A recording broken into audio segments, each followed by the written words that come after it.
What up, guys? It's Modern Crafts Monday, and this week we have Kyle Macht. Did I do a good job? That's good. It's wicked clear. C-H-T. Architect from, I was going to say Pennsylvania, but he's not. He's in Rhode Island. His firm's based out of Pennsylvania. We dig into being carbon negative, carbon neutral, what carbon is, how it impacts the planet. Passive house. Ground source pumps, not geothermal.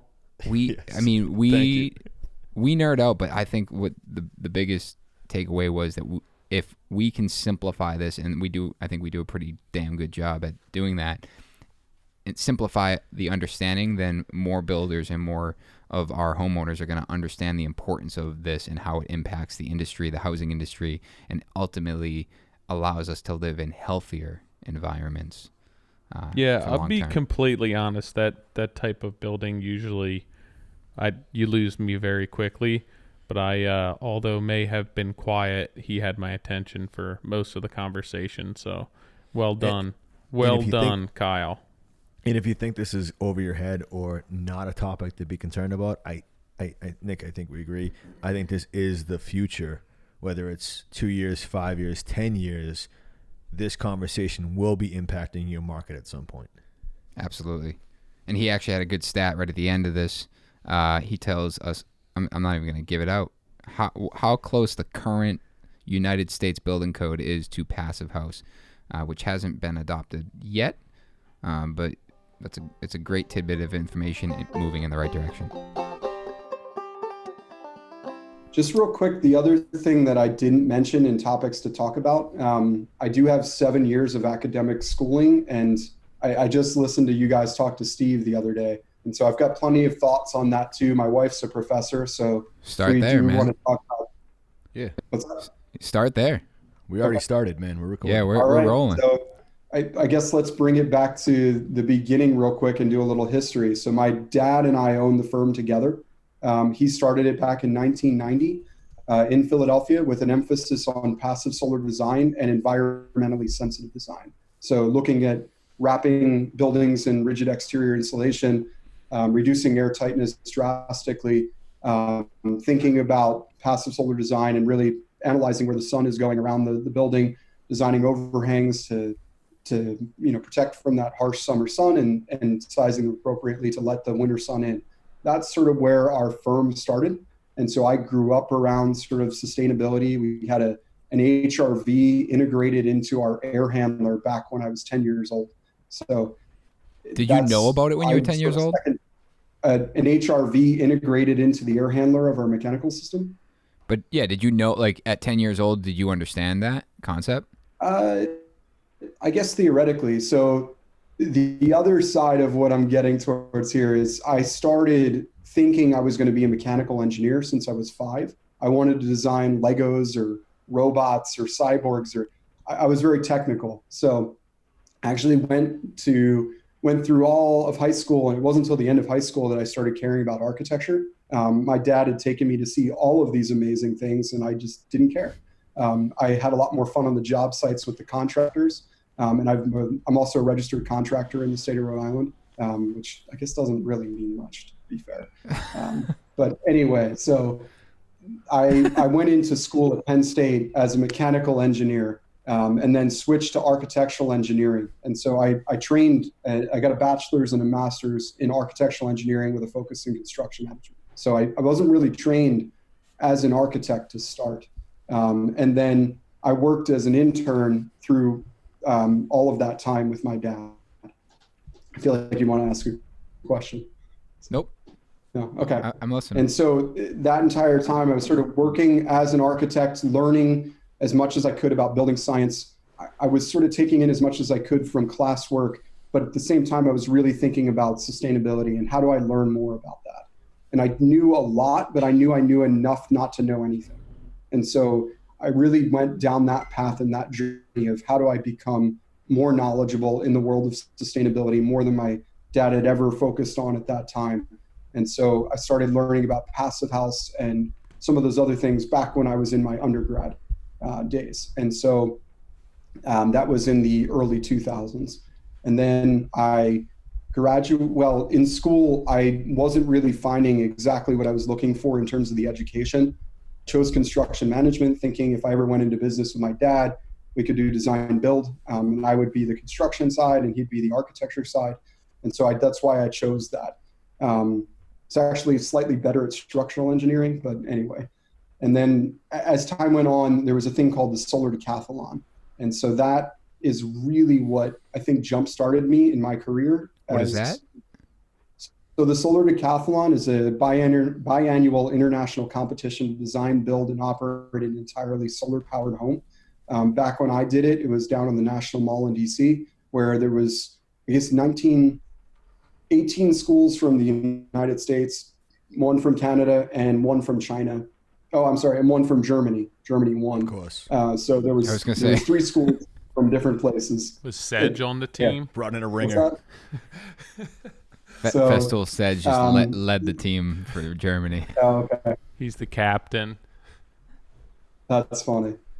And so that was a ridiculous time. Imagine being a student, not getting paid, working with about 200 other students to start a company, market your company, fundraise about $1 million, and then design and build something that's never been done before. So the first time we did it in 2007, I was just part of the team. I was one of the core team members. I ended up taking over the electrical because I was the only one who installed an outlet before.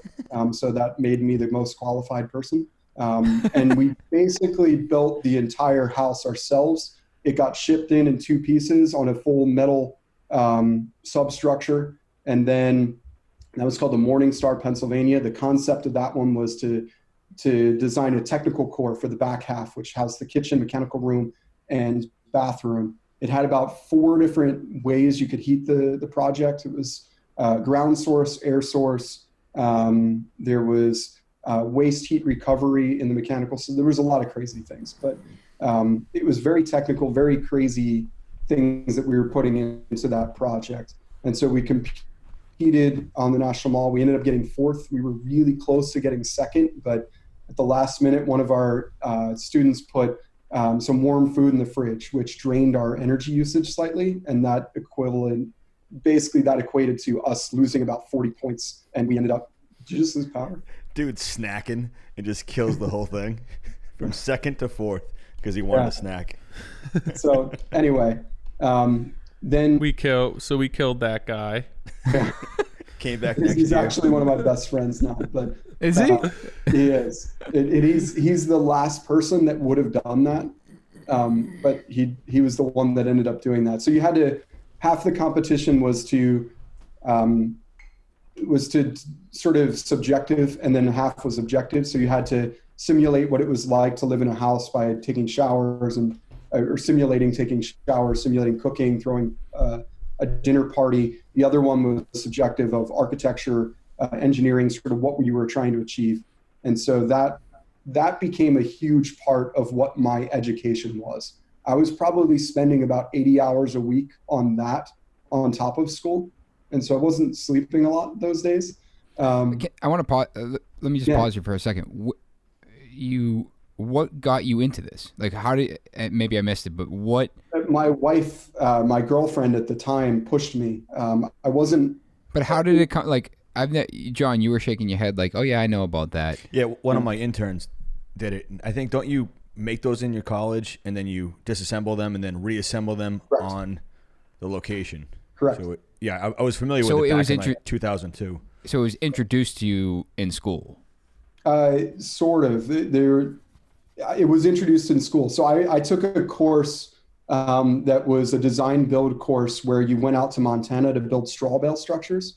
And so that's what you and I talked about. That was actually on my list. So back in college, I was involved in one of those projects. I ended up doing a lot of stuccoing. And then the next project they had, I helped manage. And so I was part of the design team that put together the whole package. It was sort of like a structurally insulated panel, straw bale merger. And we'd go out there with, we had about 40 students for 3 weeks to build the entire thing. And then they had somebody stay on for about a year doing all the finish work, just one guy. That was on the Northern Cheyenne Indian Reservation. So that was not a net zero project, but They did have a propane boiler that was common for them, but we significantly reduced energy consumption. They had a solar electric photovoltaic array on the roof, as well as a solar hot water array on the roof. So that was the sister partner to the solar decathlon project that we were doing. What I find interesting about it is I think about all the projects that, we've talked about with other guests, and, even in college for myself, I was for construction management. We did these projects where we would, I'm using air quotes, build a development, do all the marketing, come up with a plan, et cetera, et cetera. And I thought you were going down that same road until you said, and we fundraised $1 million. And I'm sitting there, okay, like fictitiously. And then we built the house. I'm like, wait, there was legit $1 million that you fundraised to build an actual dwelling. So technically, I guess we were supposed to. We never hit that mark on the first one, but for the fundraising goal. Yeah, the fundraising goal on the first project, we fell short by about $200,000. So. Is that a requirement, or is that just it's not. It's just that's what it took to. So that's like money and products. Yeah. Yeah. So we were working with different industry members. A lot of different companies wanted to showcase their products in these homes, and so in 2007, that was the first competition. That was the end of my undergrad. In 2009, I actually led the team of about 200 students that worked on that. So I managed everything from the student involvement side. So that really pushed me into a whole different world of being a leader. And I was not interested in doing that at all. But the people that wanted to do it again sort of pushed me into that role. Where did that house end up? The 2007 home is called the Morningstar, Pennsylvania. It is still on Penn State's campus. And now it's a research laboratory, part of the what is that called now? It was called the Center for Sustainability at the time, but they changed the name to something else. What's the average size? I can't remember of those. Back then, 800 square foot solar footprint. So basically all overhangs and projections off the house had to be inside the 800 square feet. About a 600 square foot house. Sort of like a 1-bedroom apartment size. Where did the rest of the funding come from if you didn't hit your mark, or did you just build to that 800,000? Yeah, so there were a bunch of donors, and I believe the website still works, solar.psu.edu, but that's where it displayed all of those financial numbers. But so the Department of Energy hosted it. They gave every team $100,000. Most of that was not allowed to go towards the house. It had to go towards the professors involved or the department helping, run this. And so the rest of it came from financial donations from different organizations. Like I believe the Audubon Society donated quite a bit of money for us. The college fronted a lot of it, and they got stuck with a bunch of it. And then there was different companies that had products that donated materials in kind. And then some of them donated financial contributions as well. So the cost of the home itself, I believe from a material perspective, not including the labor, was about $500,000. And a lot of that, there's about $100,000 of that was in steel just to create the whole structure that it was going on. And we had sort of a flap that flipped up that connected the two boxes. All of that was in structural steel, and which we'll get into hopefully our later conversations on embodied carbon and embodied energy. But anyway, so that project was pretty expensive. We had a gooseneck and a trailer on the back that hooked on to the actual frame of the house to be able to transport it. Our goal was to try to get it all to fit in one piece and to drop it off quickly. You have to go through inspections and all of that stuff building this? Yep. And so it's crazy. We failed quite a few of those the first time, which hurt us in the beginning. Electrical was one of the inspections we had difficulty. Can't imagine. This guy know how to install an outlet? Yeah, I installed an outlet, so therefore I could wire a panel. That's how I was taught. Yeah, I know. It's you wild. do one, and then my boss would be like, "Now you're the pro. You're the go-to for this." Right. So it was definitely diving in the deep end. I feel like everything I've done from that point until my career now, I've always just dove right in and didn't have much direction. I mean, I had my dad this whole time, sort of that's coached me through my entire career, but it really was diving in the deep end, especially in the 2009 project. The 2007, there was a lot more academic involvement from the school. The Department of Architectural Engineering sort of fronted all of that. The professor was Dr. David Riley, who is the leader of that project. In 2009, architectural engineering wanted nothing to do with it because of the financial hit they took for the project. We did really well, and it turned out to be a very successful project, but from a financial perspective, it wasn't as good. And so 2009, we went to a different department and sort of suckered in Dr. Jeffrey Brownson, who was a solar professor. He was a new professor at the time, and we sort of suckered him into doing this without him really understanding. He lost his job. And so he's still there at the moment, but I believe he's changing jobs. Wait till this comes out. Yeah. What's that? I said, wait till this comes out. I know. So he's a great friend now. And now my wife is a professor, and she collaborates with him. He wrote a solar textbook. My wife's helping rewrite that textbook. So we're still close with him. But it was basically him and I running the whole show. There wasn't that much involvement from the school. There wasn't that much involvement from architectural engineering this time. We had more involvement from architecture. One weird part was in 2007, we had a lot of graduate students on the team. In 2009, it was a lot more undergrads, which made things very difficult. And that one, we had a huge donor from Bayer Material Science. So they donated spray foam. We had phase change materials behind the drywall. We had a self-pumping solar thermal system on the southern facade. We used Cylindra PV array. I don't know if you guys have heard of that. It tanked big time in the Obama days. They were a bunch of tubes. So the PV was thin film, different type of makeup than the typical ones that you see, the multicrystalline silicone. But they were wrapped in a tube form. And the idea and theory behind that is you could put them on a flat roof, not have to worry about wind uplift because they had all these gaps between them.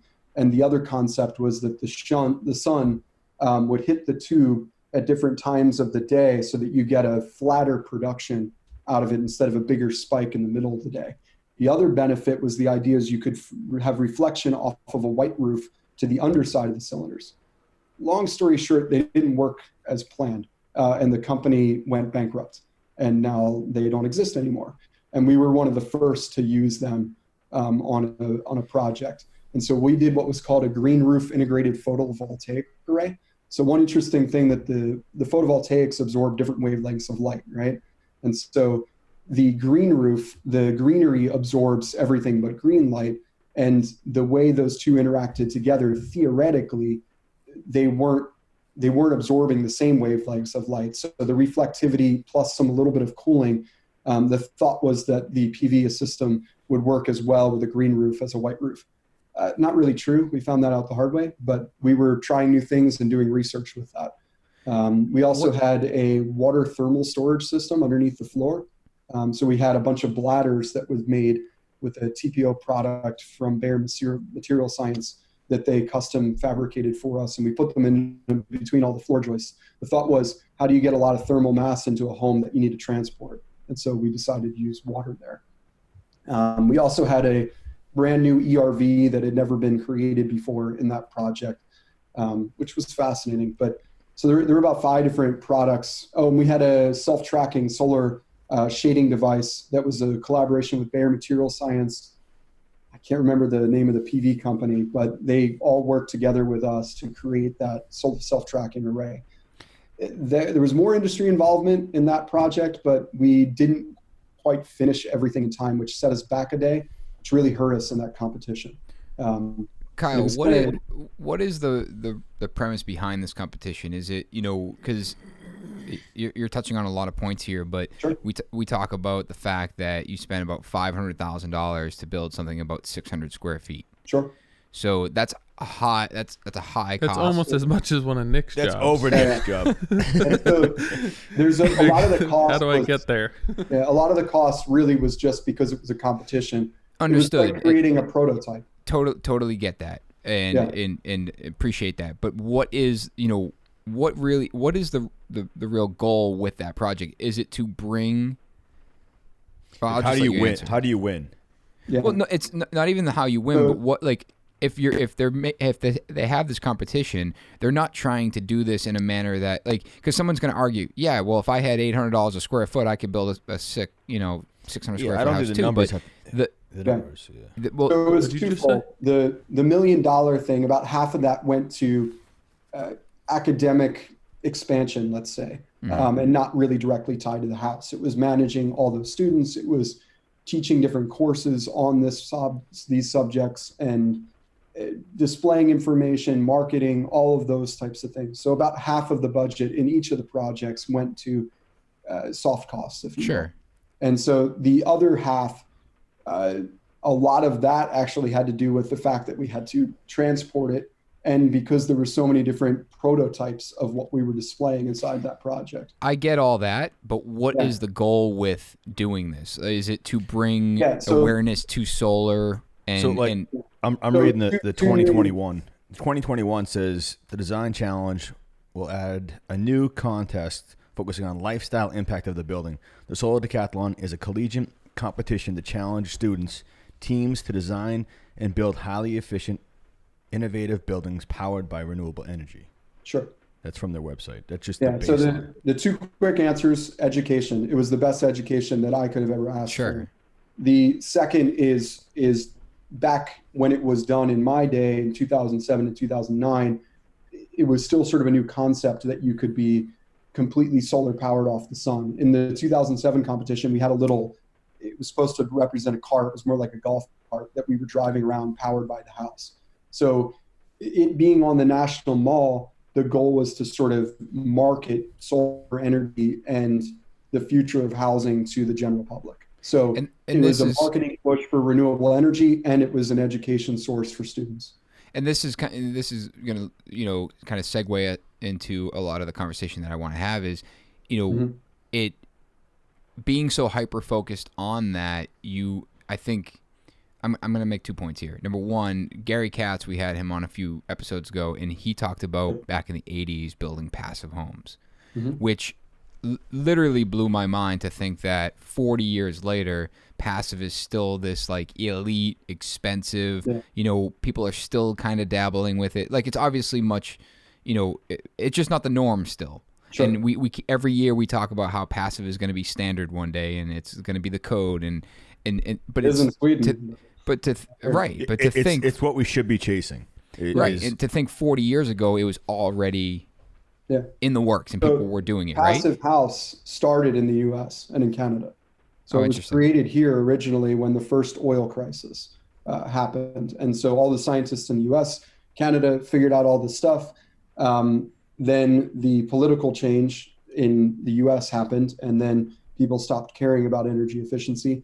And a lot of that science was picked up, sort of continued in Canada somewhat, but it was picked up in Germany. And so then Germany sort of took that, ran with it, started the Fraunhofer Institute, and it grew into what it is today. And now it was brought back here in 2002 with the first home with Katrin Kleinberg, who's the director of the Passive House Institute United States now. 2015, it broke off to create its own version of the Passive House certification system, separate from the German model, to be more climate specific and more reflective of cost than just the German model. So like passive and this solar competition, right?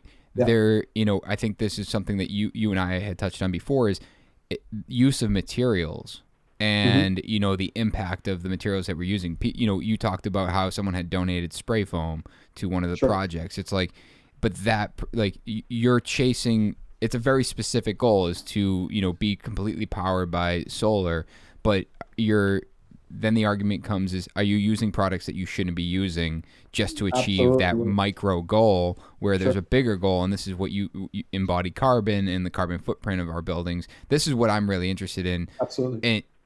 And I have very little knowledge from a technical standpoint. I'm hoping that I'd love to have this conversation in a way that is, I guess, lack of better terms, dumbed down, really understand what that means. What does, what is embodied carbon? How does that impact the way we build? And what are we doing about it? Yeah, let's do it. That's where I was hoping to eventually take this conversation. embodied carbon, for those who don't know, let's start actually with embodied energy. So embodied energy is the amount of, let's say, kilowatt hours that you would count up for a material getting to where it goes. So for example, everybody has a phone, a cell phone. So what did it take to manufacture that cell phone to get it to you? How much, all of the energy in terms of transport, mining, all the different manufacturing process of every little piece that went to it, and to power it up and to test it and to market it, all to get you that product. How much energy did it take to do that? So that would be what's called embodied energy. So if you took that one step further and looked at it from a carbon emissions standpoint, and more reflective of climate change, that would be called embodied carbon. Same concept, but looking at it from a amount of CO2 equivalent ejected into the atmosphere. So, and just to kind of further simplify it, if I were to think of, all right, if I have a semi truck driving with 1,000 cell phones in the back of it, you would take the exhaust or the soot that is, dispersed by that truck, divided by the emissions. Yeah, the emissions divided by 1,000 phones, and now you're applying to essentially the carbon footprint of that phone. Correct. So not Passive House. LEED has that in there. Sure. Kind of, that's where LEED came from. I apologize, but a lot of the products were LEED certified because you could track where they came from, and that was helpful. The more extreme version of both LEED and Passive House is called the Living Building Challenge. It's sort of the energy efficiency of Passive House, but taking it to a whole other level where it's sort of a carbon neutral building. So the water coming into it is cleaner leaving it than it came in. The air is cleaner leaving it than it came in. It's complicated. You got food behind you. It's a very expensive way to do things. I believe only 2 homes were built in the world today with this certification. There's been a lot more commercial buildings built with this certification, but it really does look at the whole life cycle analysis of that structure. And so one part that ties into all of this is health. And if you're looking at health, comfort, air quality, and really thinking about those things and forget energy efficiency for a moment, if you really dive into that, you end up with energy efficiency as a byproduct. And you end up with all of the benefits of everything else. One other little thing that I think really makes a big difference is when you're trying to go natural and get the highest indoor quality you can, usually your selections are natural materials. So going back a little bit to, let's say we were trying to pack as much R value into a skinny wall because we were determined by an outside footprint for our solar decathlon project. So we put a lot of spray foam there. I don't recommend spray foam anymore in any of our projects. And we've gotten away from it completely for 2 reasons. One, we've been sued twice now over it. There's a certain small percentage of the population that is hypersensitive to the smell of it. Most people can't smell it, but there's some out there that can. And so one client, it was a big problem. And so that's one issue. The other issue is there's some off-gassing, which could potentially be a health concern. There's a lot of debate, obviously, on this at the moment. The other main reason I don't recommend it, or other 2 main reasons I don't recommend it anymore, it's the most expensive normal insulation, I would say. And then the other main reason is it's the highest embodied carbon. There is most spray foams use a refrigerant inside when they mix and they blow a refrigerant to get the foam to spray. The refrigerant completely off gases when it's sprayed. And so that goes straight up to the atmosphere. And that's part of the reason why it's so potent from a global warming potential. They do have a lot of options now available that uses water as a blowing agent. So the global warming potential went down to 1. However, it's still the most. Hold on. What does that mean, down to 1? From what?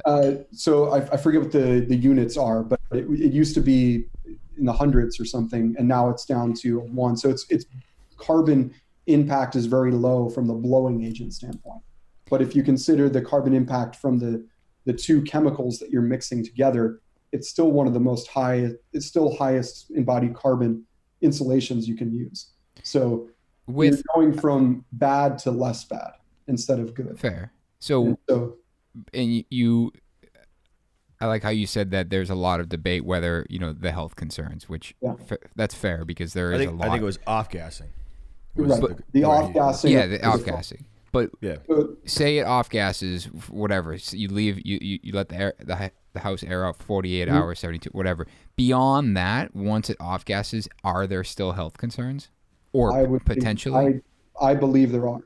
From the research that I've seen and the studies that I've seen, it still does off-gas over time. It shrinks over time, and sometimes it shrinks away from the studs, which is a huge thermal especially concern, and cold. More important moisture concern, because if you don't have insulation in that area, you can get moist air coming in contact with your exterior sheathing, condensing, ultimately leading to mold deterioration. Isn't that part of knowing the application? Again, I'm not sticking up for closed cell. I just want to talk about it where I think everything, it's like boral. If it gets soaking wet and then you try to install it, it's going to expand and contract and go against everything we talked about.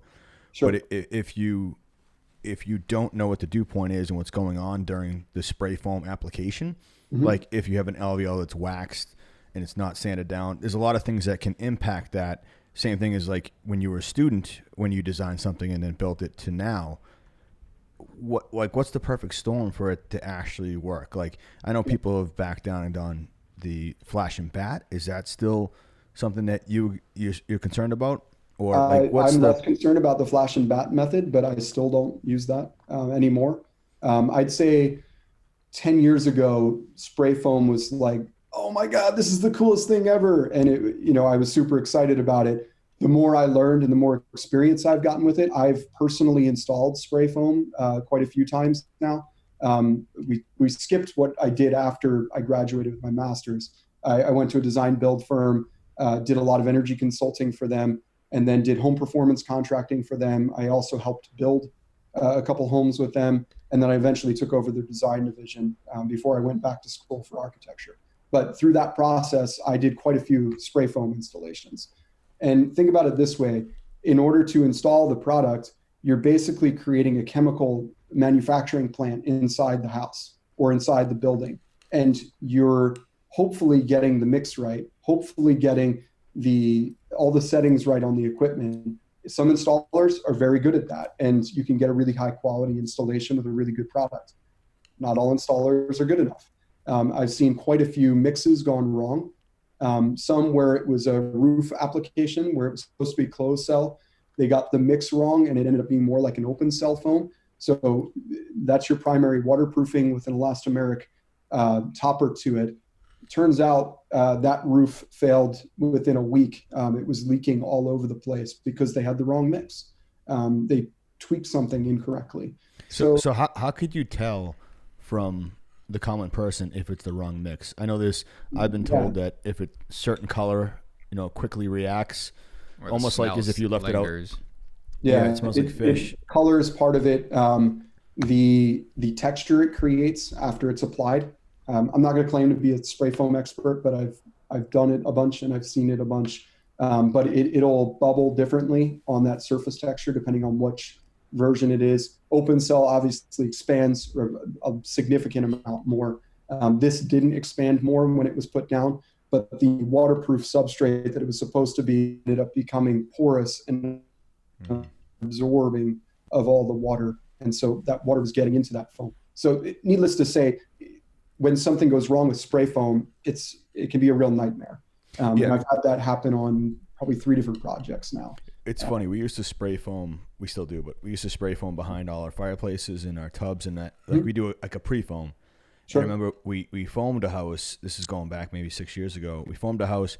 Then they came back after we did all our rough mechanicals, which takes a couple weeks to a month or longer.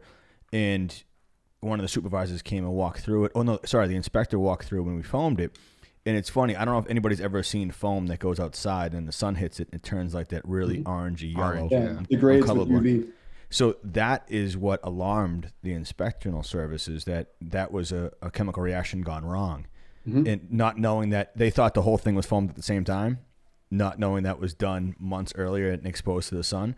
But for me, that was the first time I ever knew about the chemical reaction being wrong, meaning we had to bring out the supplier, the chemical people. Everyone had to come out and see it before we could close up the walls to make sure that this wasn't a reaction gone wrong. Sure. So I guess from my juvenile brain of how this works, if I see anything that's really orangey, I flag that, and then I bring it back to the spray foam company. Great stuff, Pro. Obviously. You get me? So I guess I was looking for that cliff notes of what should, because I think a lot of people freak out about this stuff. I mean, I'm alarmed by it. I'm sitting in a room that's foamed by it, and I'm questioning it. I hear you. Yeah, and so my first project outside, most of my projects when I first graduated were just spray foam everywhere. And that's what I thought was the best choice at the time. But why do you think it was the best choice? Just because it was the highest insulation. Theoretically, it could be your air control layer, but now I don't rely on that at all for our air control layer. And I feel like that's with what I always say to that is with the smallest margin of error. Meaning if you try and do that any other way without skilled people around it, it is almost impossible. Like having a carpenter kind of take the tool belt off and do that. I mean, Nick, you can speak to this because your guys do it, but it's a lot more complicated, with the SIGA and all that, and understanding the barriers and which side they go on, and it's not just putting Tyvek up. No, it's true. And I think there are a couple places that, No, I said, to speak to the SIGA comment, that's where, that's really working closely with an architect in specifying that process, there's a margin for error, but, where it's rather than just, hey, you're closed selling, it's, that detail has to be talked about up front, and it can't just be, hey, fill this with Rockwell and SIGA. It's more thought out, which, I think leads to why spray foam does have a lot of, weight in the game, because it's, easier to do. It's, one guy sprays it and they're done. It's simple. Yeah. It's simple, right? And, the one question I want to ask before we keep going is, with a bad mix, obviously there's failures and stuff, but the one question that I haven't seemed to get, an answer on is, if you mix it wrong or the mix is sprayed wrong, does it become more of a health concern? Absolutely. So it does. It doesn't cure correctly. And so I should say, I think so. Sure. I'm not a spray foam expert. Allegedly. So allegedly, we're gonna use just that clip for the teaser. Sure. So hopefully this isn't all a spray foam conversation. No. I don't, and we don't want to debate spray foam. All of it. Yeah, all of it. Perfect. The whole thing. So my first, if you look on our website, machtarchitecture.com, there's a project called The Gap. So that was our first project that my dad and I designed and built together, all with structurally insulated panels, SIPs. So the walls were all a closed cell polyurethane foam. One benefit to them was that they were all installed at a factory. So theoretically, all the off-gassing already happened. The embodied carbon of that project, even though it's net zero, will never pay itself back in terms of all the energy savings, because of all of the foam that we put into that house. The roof panels were all EPS, which is a much lower embodied carbon. It's similar to mineral wool or fiberglass. So low, but not negative, like a cellulose, for example. Some celluloses, I should say. Not all cellulose is negative embodied carbon. I mean, when I say negative embodied carbon, what I mean is that it's storing more energy in the growth of the wood fibers, or whatever the fibers are made of. With cellulose, it's shreds of paper or cardboard, and that the amount of embodied carbon in there is lower. Let me rephrase that. So it's stored more carbon throughout its manufacturing and production than it took to manufacture it. So that's what. All right, you're trying to explain it. No, I know, and this is I've heard this before. It's like, oh, it's it's negative. I just don't understand that. Okay. So I just if you think about it this way, I'm with you. I'm with you. I think a lot of people don't. It's like rock, right, and you use that quite often. Sure. Yeah. In your videos. So rock wool, you take a bunch of rock, you heat it up, you make it into a bunch of little tiny strands. So the mining the rock you have to heat it to an excessive temperature to get it into this fibrous molten form. And then you spin a fiber web out of it, similar to fiberglass. Fiberglass is silicon based and mineral wool is stone based. And so that spun web is now put together in either a bat or a board. And the embodied carbon is mostly in the mining and the heating of it, and then the distribution and all of that. I understand that. What I don't understand is how you become negative. Sure. So now you take that same concept and apply it to a wood-based product or a cellulose-based product. So when the wood is grown, it's taking the solar energy from the sun, taking the CO2 out of the air, splitting that molecule, breathing out the oxygen, and storing carbon in the wood fiber. So it's pulling carbon dioxide out of the air, emitting oxygen, taking that carbon, storing it into the wood cell itself, essentially. And so when you take all of that stored carbon in terms of woods or plants, another common one that I didn't realize a while back was sheep's wool, for example. So the sheep are eating grass and then growing their fur. And so that's also a very negative embodied carbon insulation material. And so it stored all that energy. Now you need to take that tree or that plant or straw or sheep wool and turn it into insulation. So there's energy that is used to turn that into an insulation through either shredding it up or most of these don't require a lot of heating, and there's some different chemicals that are put in for fire safety and things like that, like borate in cellulose. So depending on how that energy is used to manufacture it, it could either be more than the amount of carbon that's stored in the material, or it could be less than. So if they use, say, renewable energy to take that paper or that tree and turn it into an insulation product, the stored carbon would outweigh the manufactured carbon, which would make it in turn negative embodied carbon. So does that make sense? Yeah. It does. And so I'm going to make my reference to the truck again. If this tree, absorbs a million pieces of carbon, right? And it's say it so eloquently. I know, a million pieces of carbon, and it takes 900,000 pieces of carbon to produce it, because it goes on a truck and it goes through manufacturing. Now it's negative 100,000. Right. I don't know why I use such big numbers. It was foolish. It was cool though. Like your budget. In terms of an atom of. I don't know why that's the running joke now, but that's fine. But that makes a lot more sense. I think the piece I was missing there was the fact that you start super negative because it is absorbing that from being a living thing, and then it works its way back up to being to zero. And if you can keep it under zero, then you're actually doing even better. It's just crazy to me that how many years later we're going back to using sheep's wool for insulation. Right. Like that was probably one of the most primitive ways of insulating. And I mean, even wool sweaters.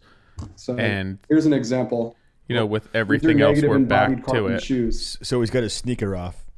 Yeah. So these are not to market for a product. Maybe I shouldn't say it, but so these shoes were made from merino wool, which is basically a sheep wool. And so the stored carbon in them is lower than the amount of carbon that it took to create them. So these are negative embodied carbon shoes. They're also the most comfortable shoes I've ever worn. You're literally walking the walk. I'm trying to. We have an electric car, an electric e-Golf. An electric Eagle?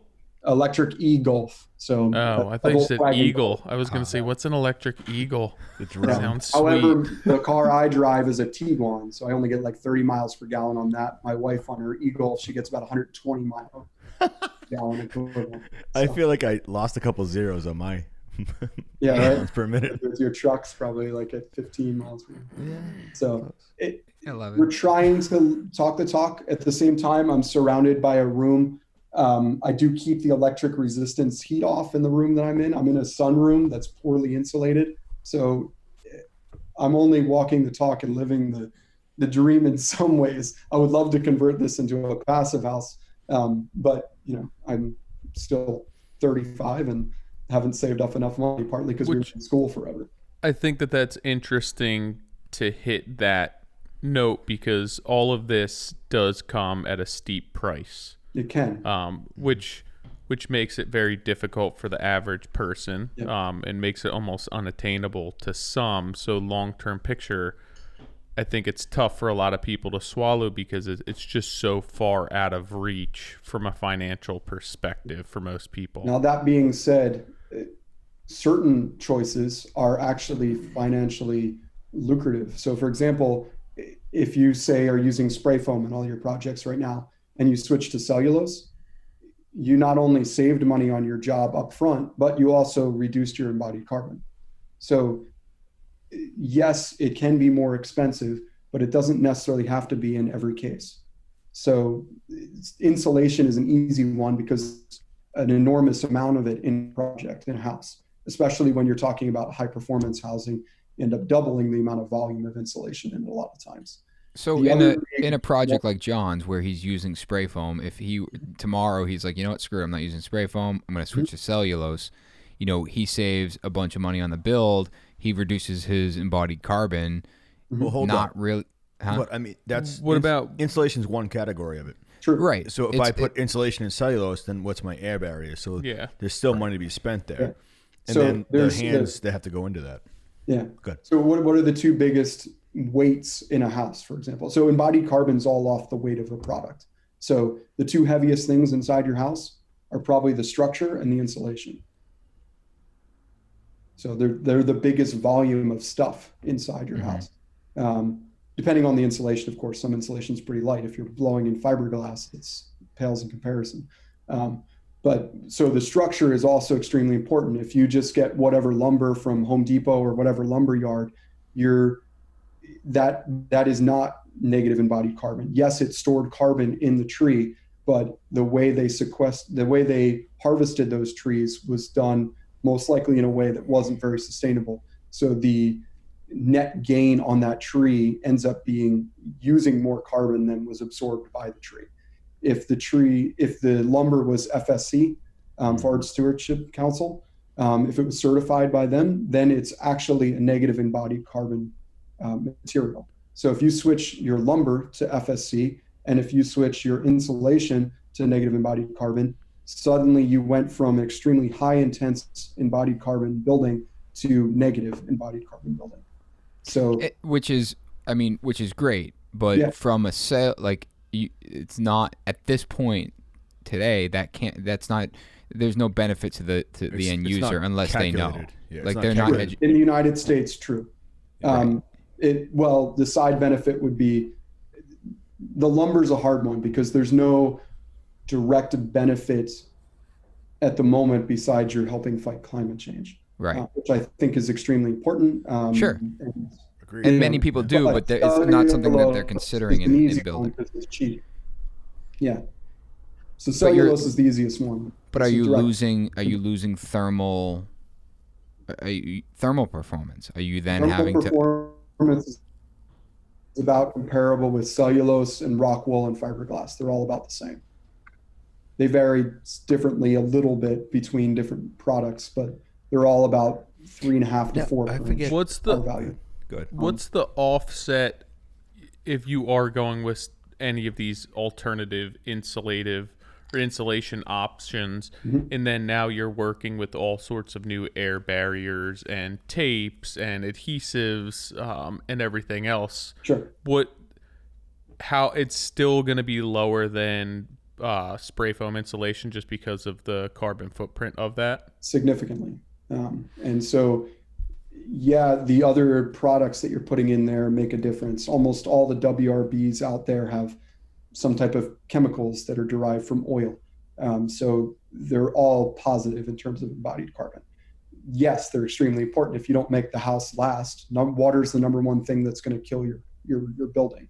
So if you don't deal with all the flashing appropriately, if you're not waterproofing appropriately, if the WRB is not installed correctly, all of it's for naught because it's going to fall apart and rot, and then you're going to have to replace it all anyways. So that is the most critical thing is the water control layer, dealing with bulk rainwater and water that's hitting the building. and groundwater that's getting towards the building.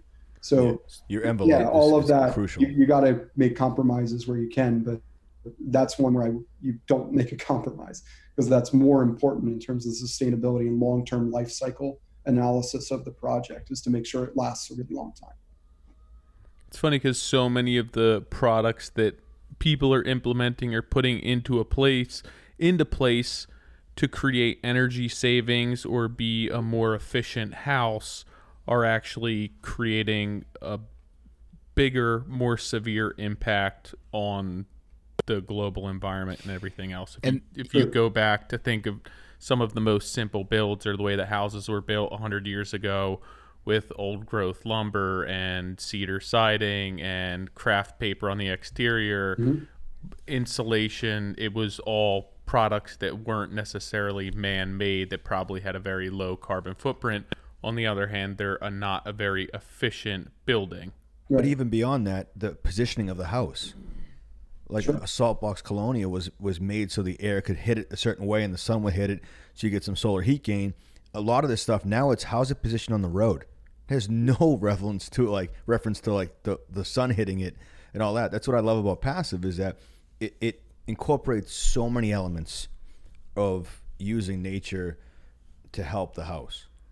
It just feels like we've tried to get so far away from the way that things were built in order to be more energy conscientious, and it's actually creating more harm than good. Well, I mean that's my comment about the solar competition. It's, on one hand you're doing something by being super energy efficient, which is great, but on the other hand, it's now you touched on it earlier, Kyle, is like people are starting to really focus on health and and a healthy environment in their home, and the carbon, this carbon thing is going to become a lot more, a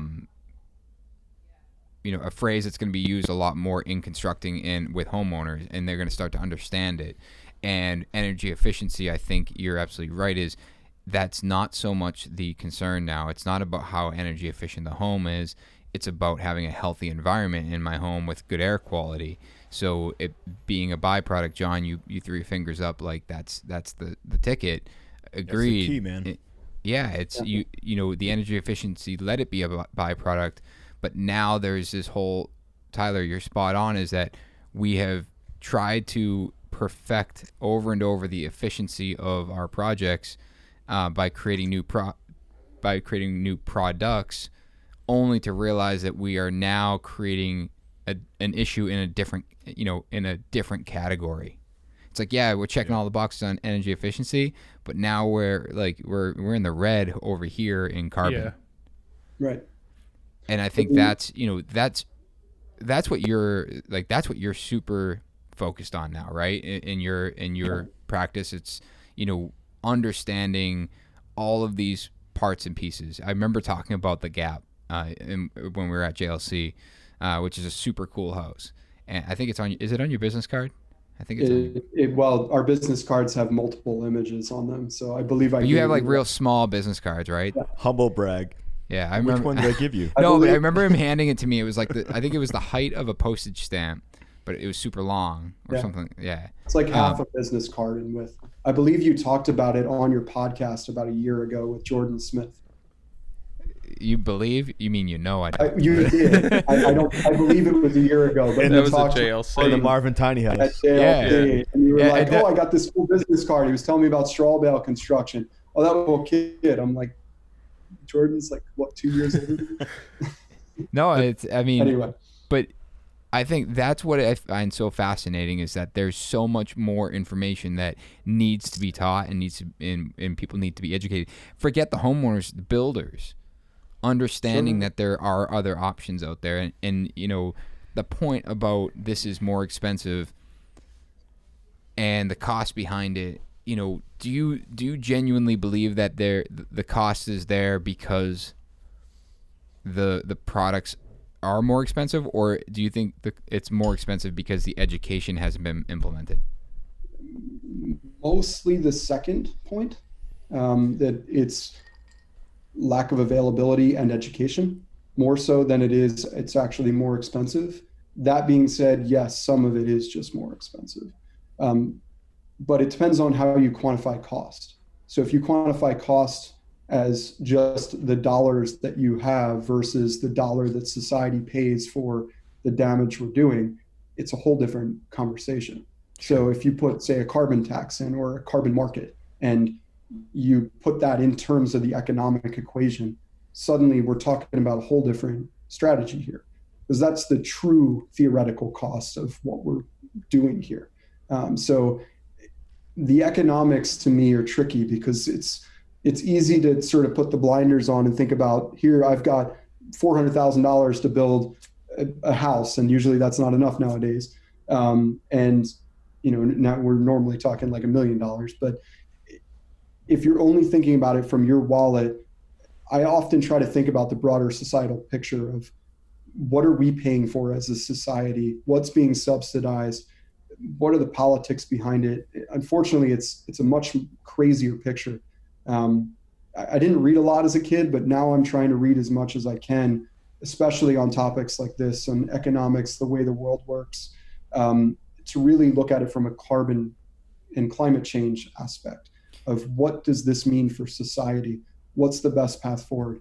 And sure, I'm not going to become a politician and start doing this stuff, but I feel like the more you know, and the more accurate you can assess information that's being given to you and get the right information out of that and the truth out of that, the better you can make your decisions. So it took me 15 years in the industry of learning and throughout school and working to actually start to scratch the surface of health inside buildings. I still have so much to learn. And what I've also found out is we as an industry have so much to learn. We don't know yet. We're basically creating what happens when you say clean your desk surface with a Clorox wipe, for example. How many chemical reactions are happening when you do that? Are you improving your health quality or decreasing your health quality by cleaning it with that product? I remember the day as of today. So, well, it's funny. This conversation would have been better like 4 months ago. In my life. Well, here's the thing: is dried out from wiping things down. To speak to that point, I feel like I realized that, and I feel like I was an idiot. Is like what is it? I'm trying to think of the word. It's like, when you put in like a air freshener in your car. I was like, that's the coolest thing my entire life. Like 20 something years, 30 years. It's nothing but chemicals. It's the definition of off-gassing. There's nothing fresh about it. It's literally you're opening something into your car, closing your windows, and sucking in chemicals. Yeah. It took a good rule of thumb is anything that's scented is not good for you. It's a chemical. Yeah. A chemical. So I want to put in a plug for 6classes.org. It's 6 like the number, but spelled out. And so that gets into the 6 classes of chemicals to try to avoid in products and buildings. So basically anything that's stain resistant is not good for you. It has polyfluorinated carbons in it. So they're long carbon chains that basically never break down and never go away. And so we're usually consuming them in our products. We're drinking them. There's PFAS is the short-term version for polyfluorinated carbons. But they're in my drinking water, for example. Is that the same thing that I watched, The Devil You Know, on Netflix? Yes. Yeah. That's why I won't buy like anything from DuPont or 3M. They basically created cancer, and now everyone has it. Exactly. So there's a lot of fear that spray foam and a lot of these other chemicals are huge potential cancer causers. I'm not saying they are. I'm just saying that there's research out there that's saying that they could be. And that frankly scares me enough not to use it. Well, it's funny. Can I break that up a little bit? Not to defend it, but to the people applying it or the people that live in it. I feel like they should be broken apart, because I can't express enough how the people that apply it, I don't know how to describe it, but the kind of lackadaisical attempt at being safe with the masks and the respirators and the fresh air coming into these systems, where I'll walk. That's the key. A respirator is not an approved way to spray foam. You need a dedicated air into your mask. Yeah, so I did go through a training for that once. Yeah, it's crazy, but like I literally don't test it until we always put, so kind of to break down our stuff, when we do closed cell foam, we put this like orange yellow fan I bought on Amazon, and it's a high power fan with a huge trunk, and we run that to kind of help off gas it. Don't ask me where it's going into the neighborhood. Where's my mind? So when I talk, like I get you. There's only so much I can understand and comprehend, but like lead paint did it for me, where you used to scrape in sand on the exterior of a house and you just let it go. And now you have to have plastic 25 feet each direction. It can't be a windy day. You have to have a Tyvek suit on, respirator, all this stuff. It's the same thing for closed cell foam. That reaction, I tell my guys, if you can smell it, you're too close. Like even outside, if you can, and it's so like we have to run that fan until you can't smell it anymore. I remember I used to run into houses. And put my shirt up like over my face and be like, "That's okay," just to check on it. And then over the years, I'm like, I would feel like junk, like almost immediately. And that's when I tell my guys that spray for us, and they're walking around scraping, and I'm like, it's not over. Just because you're not physically applying this product doesn't mean the reaction's over. Right. And I respect that reaction way more than I respect the energy efficiency that comes out of it. Absolutely. Like that scares me. So like when you say it's still happening well after we've sealed the walls, and in my head maybe I'm trying to make it okay where I would say that's debatable. True, but I'm also in the spray foam industry say that it's cured, it's done, it's not off gassing, it's not doing any of that. However, we do know that it shrinks and its R value changes a little bit with longevity. So what's happening to that? But I also think it's dependent on the time of application and the application process. Absolutely. Because I've seen it both ways, where I've done houses, let's even say the farmhouse build, we foam that one, and usually we go at a very quick pace, meaning as soon as you foam it, dude, board's getting dropped like 3-4 days later because you need to get the inspection. Yep. But this one, we had to then do the roof. So it took longer to do the whole process of that house being 12,000 square feet and being a tin roof. I saw it open up. I literally had it over 128 squares of a roof line, and we foamed the roof line to create part of the envelope. I found probably half a dozen cracks that were probably a fist size. Yeah. Which in the overall scheme of things, that's not a big deal. But to me, I would argue that it is, but keep going. True. I'm just, for most people, my point is that I would never have seen that if we had boarded that right away. Sure. And we're demo on house right now. And that mostly has to do with installation error. Exactly right. Like I know we foam that in a colder time of year. And usually I run my heaters ahead of time to make sure my dew point on the inside of that sheathing is the right, there's no moisture at all, because you're trapping it in. I definitely freak out about this whole process. I know I take it casual, Nick, and I use it still. But I know you. We talk about it offline all the time. Yeah, I freak out about it in so many different ways, in that how do we? There's so many things to balance. What you're getting at is like carbon, how much we're polluting just our own environment, and then cost.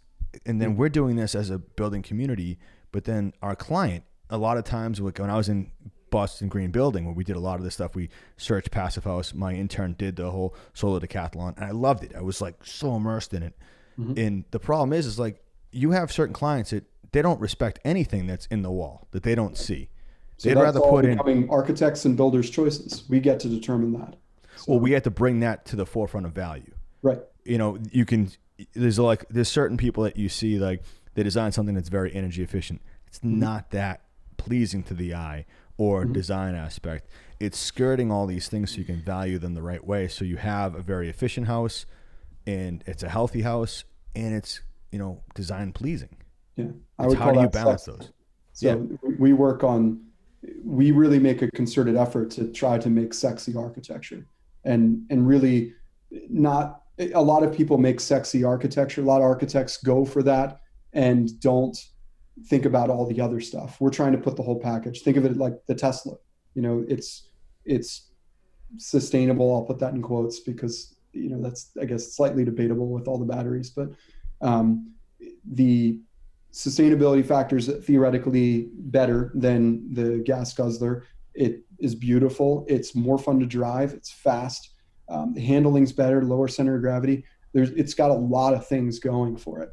So I'm trying to take the same thing and apply it to buildings, where we're trying to sexy, passive solar, passive house, healthy, and comfortable. We're trying to put all of that in one package for our clients. So you have your customers coming to you looking for this, more so than I guess what I'm trying to get at is you have a very specific customer, and I think that it would be we're kind of up against is that somebody coming to us looking for a traditionally built house, it's going to be very hard to sell them something like this. Yeah. I think that you would have to have a customer that's looking for this, find who you are, find your work, and come to you to execute that. I think that it's a hard sell for us and for you if your customer is not looking for that. Sure. I'd say only about half of our clients are actually looking for that. The other half are either looking because they saw something on our website that they liked, or because we're nearby them, or whatever reason it may be. Luckily, the past 2 years, because of Instagram, because of podcasts, things like that, people have been hearing from me a little bit more. And I think I'm starting to attract more of the clients that we want. So luckily now we're doing multiple projects for sustainability, energy efficiency, and passive house-ish, I call it sometimes, of getting towards those goals, using those ideals without necessarily going for the certification. That's becoming more the forefront of what we're doing. That's only been the past couple of years that's been able to be sort of the main driver on every project. Most of the drivers on the project. So for example, my dad did a project with Ed Snyder, who's the owner of the Sixers and the Flyers back in the 90s. He's passed on now, but that project was all passive solar design, a lot of glass on the south side. All the overhangs were designed perfectly. There was additional thermal mass on the floor, all wrapped in rigid insulation, all for the energy reasons and comfort reasons. Client didn't realize that. We were selling him on something else. We were selling him on sex appeal, or on the look on the outside, or whatever it may be. We weren't marketing energy efficiency or sustainability. So a lot has to do with reading the client correctly and figure out how. I think you should be able to sell this to anybody. It's just about how you sell it, because you're selling something that's more efficient. It's better on their wallet in the long run when you look at sort of mortgage, utility bills, and durability costs of the home. You add all those up, a passive house ends up winning out. That's what they designed the whole model off of in 2015. So if you look at that entire analysis, the passive house is sort of the winner. It's about how do you sell that in the right way. So comfort and health are two of the biggest ones. And so it's a challenge for me. Are you still doing a lot of traditional designs and just, trying to market yourself as this being your niche in business to kind of pay the bills and everything else? We were. So I joined with my dad back in 2015 is when I became principal of Macht architecture with my dad. And so when we started back up, he was sort of thinking, maybe I'll just retire and not, work much anymore. So he was probably only working maybe 20 hours a week at that time. I joined on board.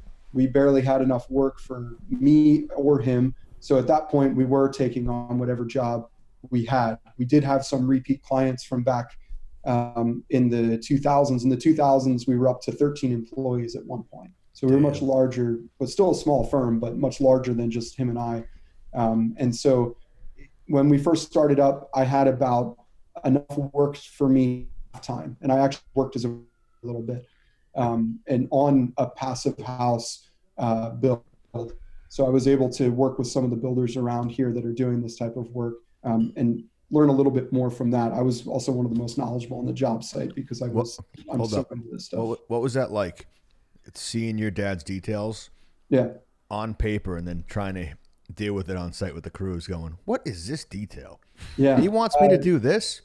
It's interesting because I've never, throughout my entire career, especially in Solar Decathlon and then the firm I worked for right after Solar Decathlon, I never was experiencing anything standard, anything traditional. It was all high-end SIPs, timber frames, straw bale construction. It was all crazy and out there. So it wasn't until I became a HERS rater back at my previous job where I was actually going out and working with other builders on how they were executing things. That was a challenge for me. I have a lot of trouble trying to market and sell things sometimes, because to me, it's all about the science and the knowledge and the facts and trying to discern the truth from whatever truth I want to sell. I work much better knowing what's going on and what the truth is. And that was difficult for me to try to convince some builders, well, you're not going to pass your air leakage test, your blower door, if you don't seal up these cracks and if you don't address this stuff. I wasn't even thinking about sustainability at that point, besides just, hey, how are you going to pass your HERS rating? Hey, so, you know what your carbon load is on that? Yeah, those guys would have been like, what? Yeah. It was somebody to get this guy out of here. Yeah, this guy's gone crazy. Yeah. I'm not the right person to be doing that, which is why I stopped doing that. And I was working with clients designing their dream home. Well, to touch on Tyler's, about selling it, right? I think it has to be just a byproduct of what you do, right? Mm-hmm. And it's not so much, it's not necessarily a client's reaching out to you because they want all these your reduced carbon footprint, or when a client does reach out to you explaining that, hey, we're going to build this and we're going to make sure that our carbon rating is X and blah blah blah, and just it's just a byproduct of this is what we do. Sure. And these are our standards that we build to, and selling it as like you said, it's like that. It's the sexiness. It's like they want a sexy house. We're going to build a sexy house. The way we get there, if I put fiberglass on the wall, or I put spray foam on the wall, or I put cellulose, they don't.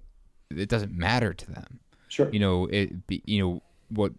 What I think ends up mattering is, obviously the life expectancy of a home is allegedly 7 years, right? That someone stays in their home. So trying to sell, it'll pay back in 5 years, and that's a hard sell. It's a key. What it needs to be is about payback anymore, unless they're a numbers-driven person and want to know. Right, and try not to talk about it. But even at that, it's like, ignore all that. When they live there and the house is comfortable. And they genuinely enjoy being in their house. I don't remember. I feel like it was the same JLC, and I can't remember if I was talking to you or there's another kid in Rhode Island, but he built a house for a doctor that had like chronic nosebleeds like his whole life, and they built a super healthy passive home.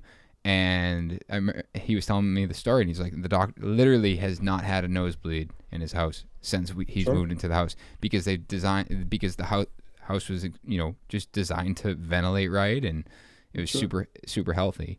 But I think that's where it's like I'm going on and on about it, but I think that's where that value really comes, is when that life expectancy in the home, I believe, is so short because people get frustrated with the nuances, the nuances in their home, that, whether it's drafty, whether it's cold in the winter, whether it's just not comfortable, whether the sun doesn't have enough sunlight. It's things that people accept by buying a product. And they almost don't even know. A lot in our housing. Yeah, and they don't know any better. And I think you're right, Nick. I think part of it in this whole thing is to talk about Tyler's point and everyone's point is knowing your craft.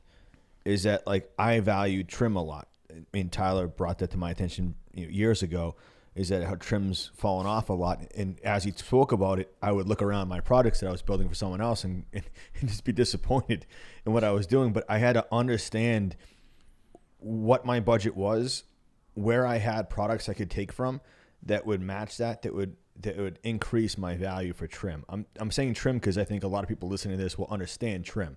Mm-hmm. But, like, let's say you break it apart and you go windows, and you go, yeah, we're going to go super efficient on windows. And that client goes, like, what, triple pane or tilt and turn, and you can blow an entire budget and not have money for flooring.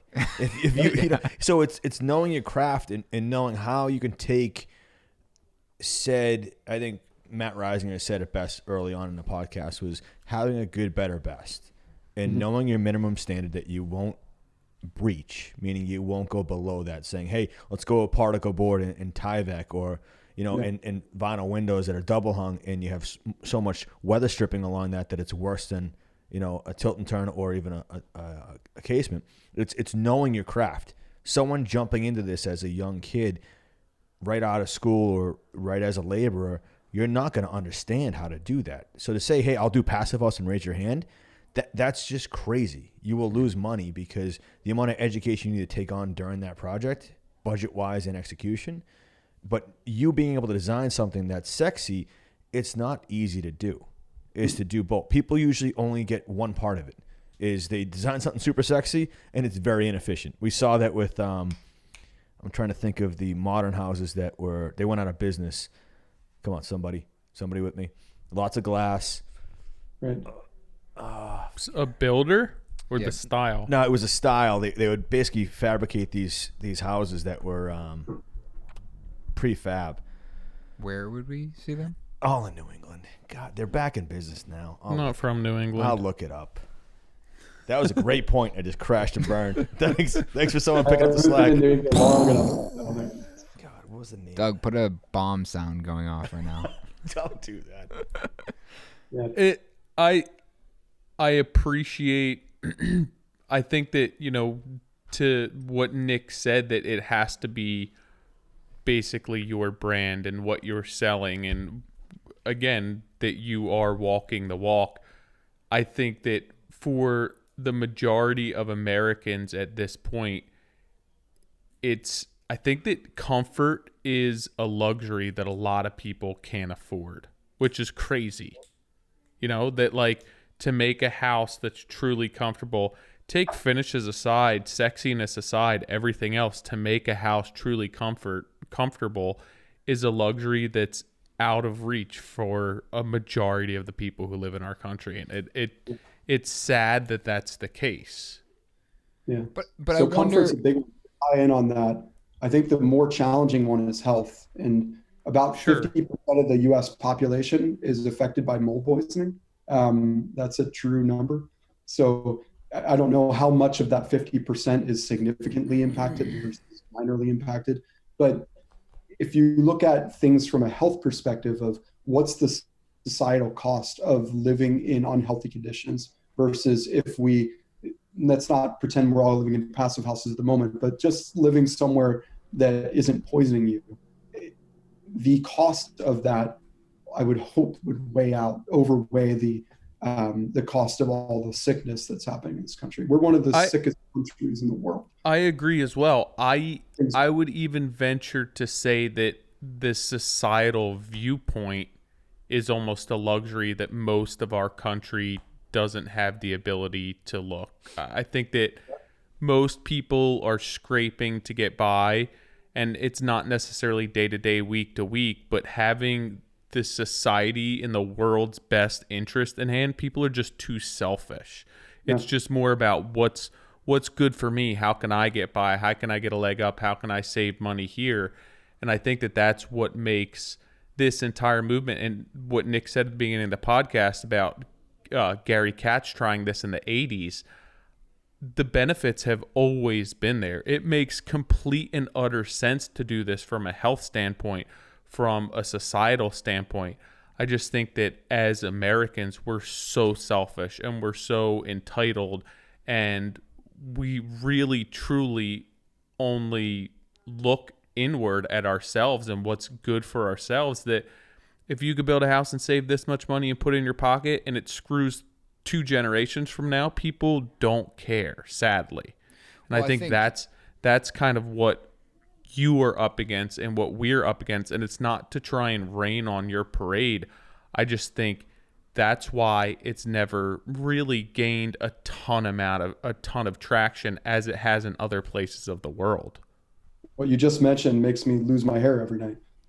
It's infuriating to not have society care about what the right thing to do is. It's crazy. Well, to that point, you mentioned a carbon tax, and you said that I'm guessing that there's other countries that have that in place. Yeah, there's certain parts in Canada that have that in place. And that's a political thing, right? Like now, so it's so deeply rooted, and that's why the people, it is such a political battle. And as you had mentioned, you're not going to become a politician, but basically where it stems from. Yeah, it's only been a political issue more recently. And back in, I don't want to say a date, but maybe 20, 30 years ago, it didn't used to be a political issue. It's morphed into that, unfortunately. Well, I think, Kyle, this is really why I wanted to have this conversation and kind of, again, dumb it down a lot, because I think, Tyler, to the argument that a lot of people don't have that luxury, I think there's opportunity to create that luxury where it doesn't necessarily have to be more expensive to build a healthier home. There just needs to be the consideration in how it's built, and that doesn't need to equal dollars. And it's about educating but I think what you're saying there, Nick, is skilled people have to be brought in to be able to hit these techniques, and that costs money. Agreed. Or it's explained in a way that people understand. Where you spend, I didn't spend understand more money on drawings. Like, I'm trying to think of like somebody. I'm not going to bring that. We've talked about that, but I'm not necessarily saying that. But I didn't understand how you could be carbon negative, and explaining it, today and understanding it the way Kyle talked about. It's like, okay, that now I understand that, and okay, now that's going to be a thought process when I buy something, and whether it affects the way I build. But do you value it? Understanding is one thing, but do you value it? Me personally, yes. But I think the first step here your wife is. Do you think if you explain it to your wife, do you think she would understand it or value it?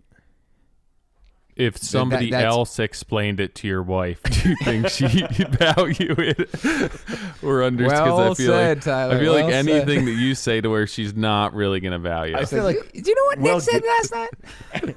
I feel like we'll all get it, but I think we need to separate ourselves in a couple degrees. Sure, but the point is, step one is understanding it, and I think it's gained so much traction in a very small group that it's gotten so technical that the simple man doesn't even have the opportunity to catch up because it's gotten too technical. Where it's like, let's stop. You guys are moving so quickly. Can you catch everyone else up? Because if we don't understand it, we're just going to let you guys go off into la la land while we're back here, hitting code, getting a C+. Which I agree. And really only in the United States. In other parts of the world, that's not necessarily true.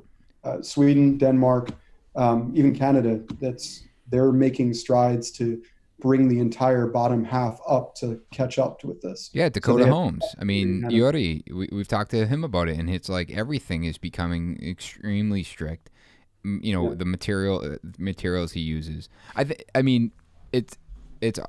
I know there's a lot to the United States catching up to that, and unfortunately, there's probably too many hands in that pot to allow it to happen any faster than it is. But I genuinely believe that it, getting more people to understand it will, ultimately lead to, more people having the opportunity. You had mentioned earlier on about commercial. Mm-hmm. We're working with a client of ours. She's an architect. She designed her own home, but she designs schools. Like, their firm designs schools, like big, massive buildings. Schools is their primary thing. Super efficient because there's money in it. That's why everyone goes to it. Insanely efficient, like passive, mm-hmm. or net zero school. Like, and I think that's starting to trickle down. Like, that's where it starts, right? Like, all these standards, start in these really big buildings because they have such a big impact. And then they trickle down into, now we're seeing multifamily buildings that are being built to these standards, and and then it drops down to the smaller multifamily. I think of there's a few in Boston that have really honed in on passive style. It's been a hard thing to crack.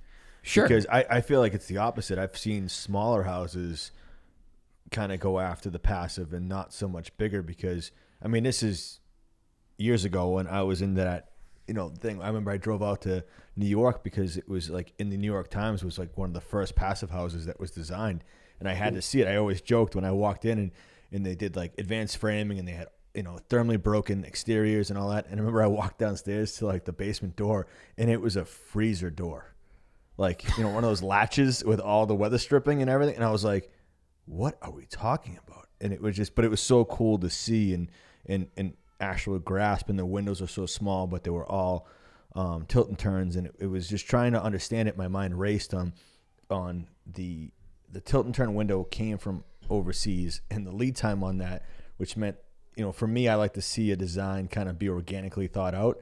That had to be 100% committed to long before the frame of that building or even the foundation went in. So it kind of took my mind and spun it. But Kyle, I think one of the things I want to talk about that we're getting at is we're thinking about it as being proactive. But when you look at like Brookline, where Brookline's removed all, gasoline, blowers and lawnmowers and all that stuff, and now they're stopping anything that's gas or fossil fuel to heat your home. Like, sure.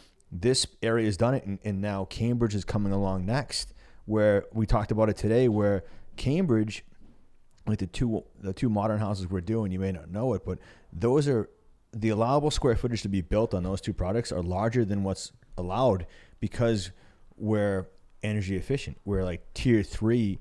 It's because of how we incorporated solar gain and all these things in the overall R value is in walls, but like no one else is thinking that. The town is rewarding you on what you could build. You could only build 2 stories if it was conventional, to minimum building code. But if you went to like, I'm dumbing it down, but if you went to like stretch energy and all that, then boom, you're able to build a 3rd story.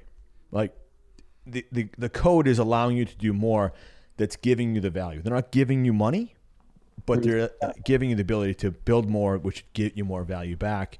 And we talked about it today on site. Was we have 2 more that are going up, and one of them's really cool. We're moving a house and moving it forward, renovating that, and then putting 2 houses in the back. And we just threw it out there. We're like, what do you want to do? Should we do these as passive? And Benny's all about it. And it's like they'll reward you with that in like the Somerville, Cambridges of Massachusetts, and even Brookline. Do you want to get ahead of the game and learn this and understand it like you are? Or do you want to be reactive like when we all saw stretch energy come into play? Everyone like panicked and flipped out. And it was like, I'm not doing that. Get a HERS rater and blah, blah, blah. Like with towns and municipalities starting to incorporate that, like, do you see that being a big turn? I think that'll be the biggest turn. So let's use Pennsylvania for an example. They've put in incentives to go passive house on low income housing. And so in order to get certain points, to get certain funding for the projects, passive house is one way to get certain points so that you can get that funding. New York City is a better example. I believe all low income housing is meeting passive house standards. So I think it's kind of funny. The rich millionaires living in New York City are living in lower quality conditions than the poor in New York City. They might not know it. They might not have this nice stuff inside, but they're living in healthier, more comfortable living conditions. So yeah, I think it's certainly doable. They're doing it for low income housing, and low income housing today is taking off from a passive house standpoint more than any other housing, and especially high end housing. It's still not very common. And from my perspective, being on the architecture side of things, only about 2% of homes are designed by architects in the country. It's 2%. It's like I have such a small fraction of the housing stock. Yeah. So it is what it is. And I think it's interesting in the Swedish model, for example, I keep bringing them up because they're such a good case study for this type of stuff. About 90% of their housing is prefabricated. And you go to an area where you sort of shop for your house, like you would go through IKEA. So they'd have a house mall set up with a bunch of different models, and you'd go in and pick what you want, and then they would fabricate it and ship it out to your site and install it. And they're all close to passive house standards, and they're taking all of this into consideration. It's just a whole different way of thinking about it, and they get a much higher quality product by doing it that way. One of our most recent projects, it's like an 8,000 square foot modern, pretty expensive house that we're designing. We're planning on going passive house with that project. And we just let the company Holtzron know, based out of Philadelphia. They work with Blueprint Robotics in Maryland.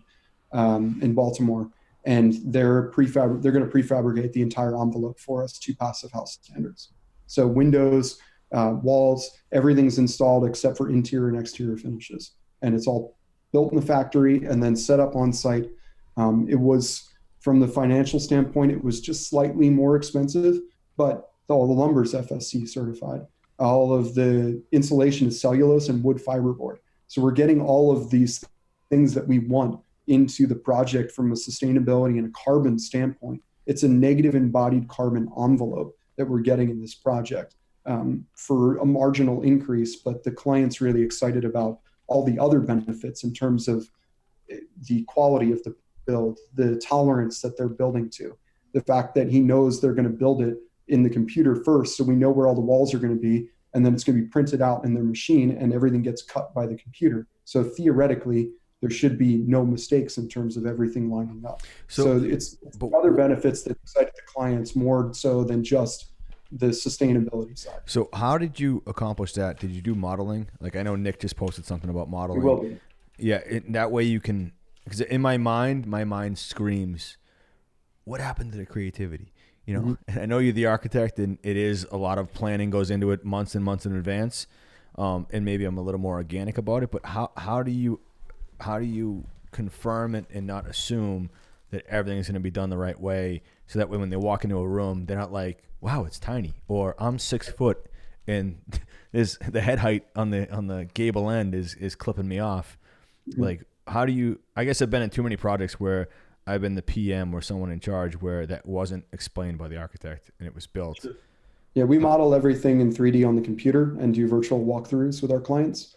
So I think that gets at most of what the problems that you brought up there. Most of it really has to do with my dad's expertise and then my learning from him on those expertise of three-dimensional space, of understanding how big things should be and how high things should be and where windows and doors and how you configure everything three-dimensional to make sure that we know it's going to work for the client. So most of the time the client's more relying on our expertise to do that. And we try to convey that the best way we can through digital virtual walkthroughs of a project to give them the closest feel. Ever since I've drawn in 3D, I started with SketchUp back in 2003. It was SketchUp 4 at the time, before Google bought it, and then it was bought again by Trimble. That was our primary modeling software. That I still use it all the time. We use ArchiCAD now as well. But for me, all the projects that we've had built recently, it's like, oh yeah, I've been seeing that for a year now because it's all been pre-built in the computer. This upcoming project that's going to be prefabricated, it's now going to be built in the computer several times. So I'll build my model. I built a model of it in SketchUp. We have a model of it in ArchiCAD. We're going to be redoing that entire model in ArchiCAD because now we're going prefabricated. Our old, let's talk wall system real quick. The old wall system we were proposing was 2x6 zip sheathing taped, and then 4 inches of wood fiberboard was the ideal. We were specifying Gutex at the time because it's negative embodied carbon cellulose in the wall cavity. And then furring strips on the outside of that, vertical Shishuggi bond siding, and then on the interior, just 5/8 gypsum wall board. So that was our wall system that we were proposing. The wall system that we'll be using for the prefabricated model is a 2x8 wall framing with 2.5 inches of Styco, which is similar to Gutex. It's a wood fiber board on the outside. Sheathing is zip sheathing on the interior side. And so they dense pack all the cellulose in the factory. So they have a lot tighter control over that. And then the service cavity would go inside of the zip. The zip is the primary air control layer. And then they wrap everything with the Siga, the Mavest on the outside to make it waterproof. And then the windows all get installed into that on the back side of the wood fiberboard. So the wood fiberboard extends over in front of the windows to reduce thermal bridging through that installation. So that allows all drying to the outside. So water is my number one concern, not embodied carbon. Health, yes, but water becomes the top choice. And so it's a really neat assembly. I'm really excited to work with them on that. One big benefit is it's always drying to the outside. I'm sure you guys have seen the Sweet 16 on building science on Instagram. There's a whole competition going on right now. So Stephen Basic just beat out the wall system I just described with his wall system.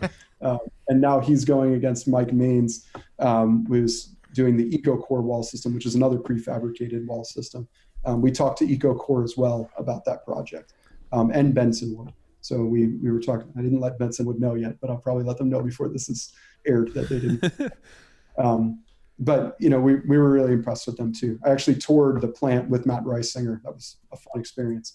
And so going through all of that, there's a lot of benefits to the prefabrication from a carbon standpoint, because Ted Benson is able to get FSC lumber and wood fiberboard at competitive rates to other installations because of the quantity that they're getting.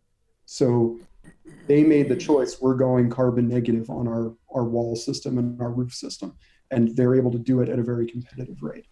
For you, Tyler, you, Johnny, or you, Nick, to be able to do that on a smaller scale, it is economically difficult sometimes to get all of that. Well, so that's lumber is the hardest one for builders to find for some reason. You know, that is, you're speaking directly to a project we're working on right now too. Is that she wants to be carbon neutral or as close to it as she can in the whole build.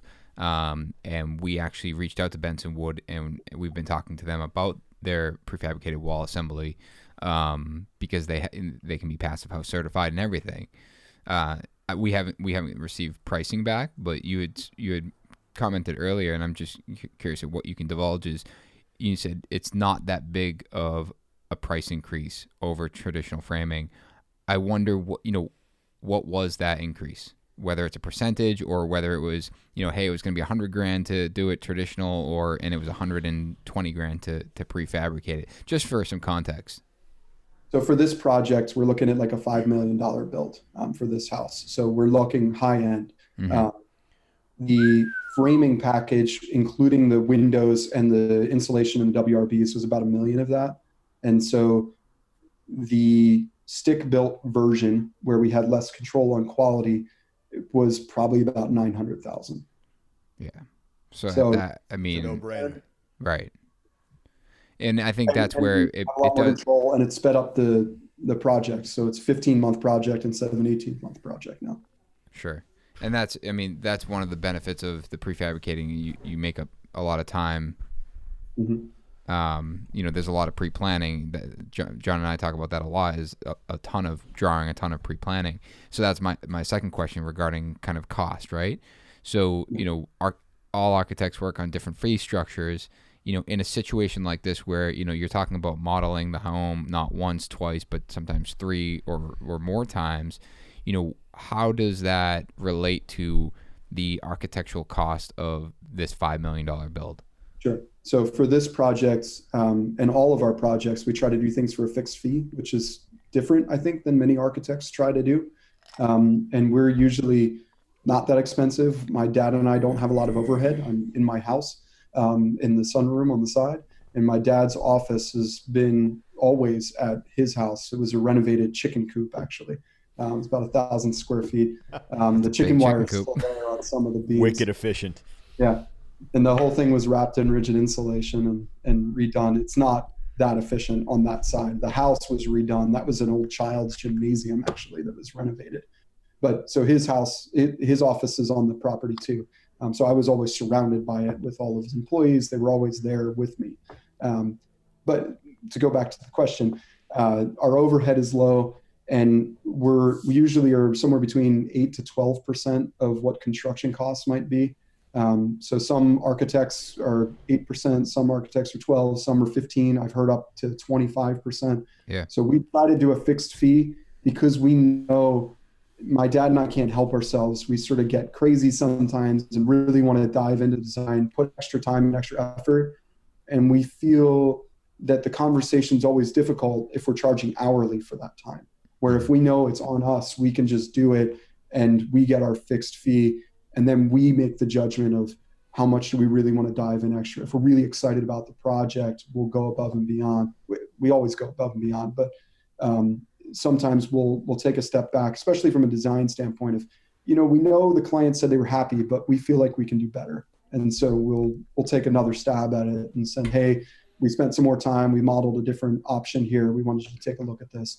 So we really want to try to make sure that we're giving the clients the best product that they can get.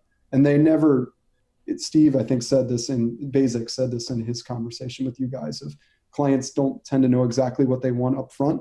They think they do, but the more you show them, the more they realize that there's other options out there. And so they change. Sometimes they don't. But usually it's our goal as artists to create something to make them excited and happy and get them pumped when they pull in the driveway and come home to something that just brings another amount of joy. How do you put a price on that? It's hard to, but that goes along. Get involved in low-income housing very often, unfortunately. So. Yeah, and that goes along with the comment I made about, if you ask them what kind of insulation they want on the wall, they're going to say, I don't know. I don't ask them. They're gonna pick something, and they're picking something because you're asking them a question, and they feel as though if they don't have an answer to it, that's a delay, right? Or like, hey, we have to come back to that. So it's rather you're coming to the table. It's like, hey, this is what we're doing. If you'd like, I can explain why, but here are the cliff notes, and this and kind of moving on from there. When I started my career, I did what you said first, and now I did what you said second. I just say, this is the plan, this is what we're doing, this is how we're going to execute it, especially from the envelope standpoint. Windows are the tricky one, but from the insulation standpoint, it's pretty easy, I think, to sell anybody on it. The trickier part comes in of who's the builder selected. So we try to bring the builder in schematic design. And usually a couple in schematic design, and the goal is to have the builder selected by the end of schematic design. So that way they have buy-in, they're part of the project throughout the design development where we're making all of these decisions, and that we're not getting them whispering in the client's ear after the project's already underway of, let's just, add fiberglass instead of cellulose. I have my cellulose guy, I don't like him as much, or whatever it might be. That used to happen. Yeah, or closed cell. One of our more recent projects didn't go the way planned at all. We spent a lot of additional time figuring out how to do a carbon negative vented roof assembly that was all cellulose with a membrane above and below, could dry in both directions. Theoretically less cost than spray foaming at all. It got spray foamed. So. And it was framed not at all the way we had planned. It was a mess. So how are you vetting those GCs or builders? That's a good question. So normally we're bringing them to the table.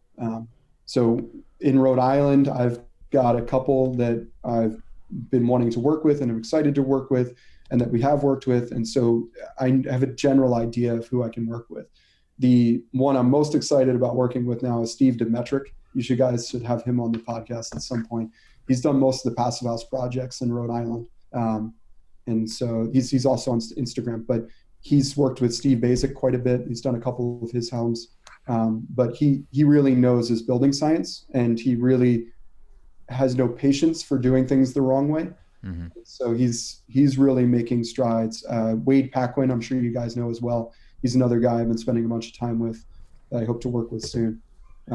But those two builders I tend to bring up on every project, and I've got a list of maybe 5 to 10 others that I think could do a good job as well. Some that are intrigued by the building science and the carbon discussions, and they came to me without knowing any of it, and then they wanted to know a lot more. Some of them haven't talked to me again after that conversation, so it is what it is, but then I know that they might not be the best fit. And so normally I'm trying to find who the best fit emotionally, I guess, for the client would be, of which builder is going to work with this client, and which client is going to be happy with this building. So right. Sometimes it could be anybody, but a lot of times I think there's better fits. So that's normally how we bring them in. A lot of times we try, this doesn't happen as much anymore, but what we used to do is have 3 builders put in schematic design bids or budgetary bids, and that would help the client. Usually that's sort of a budget check of, we've been telling you this is going to be over your budget the whole time. Oh, guess what? It is. That's usually when we throw that in there.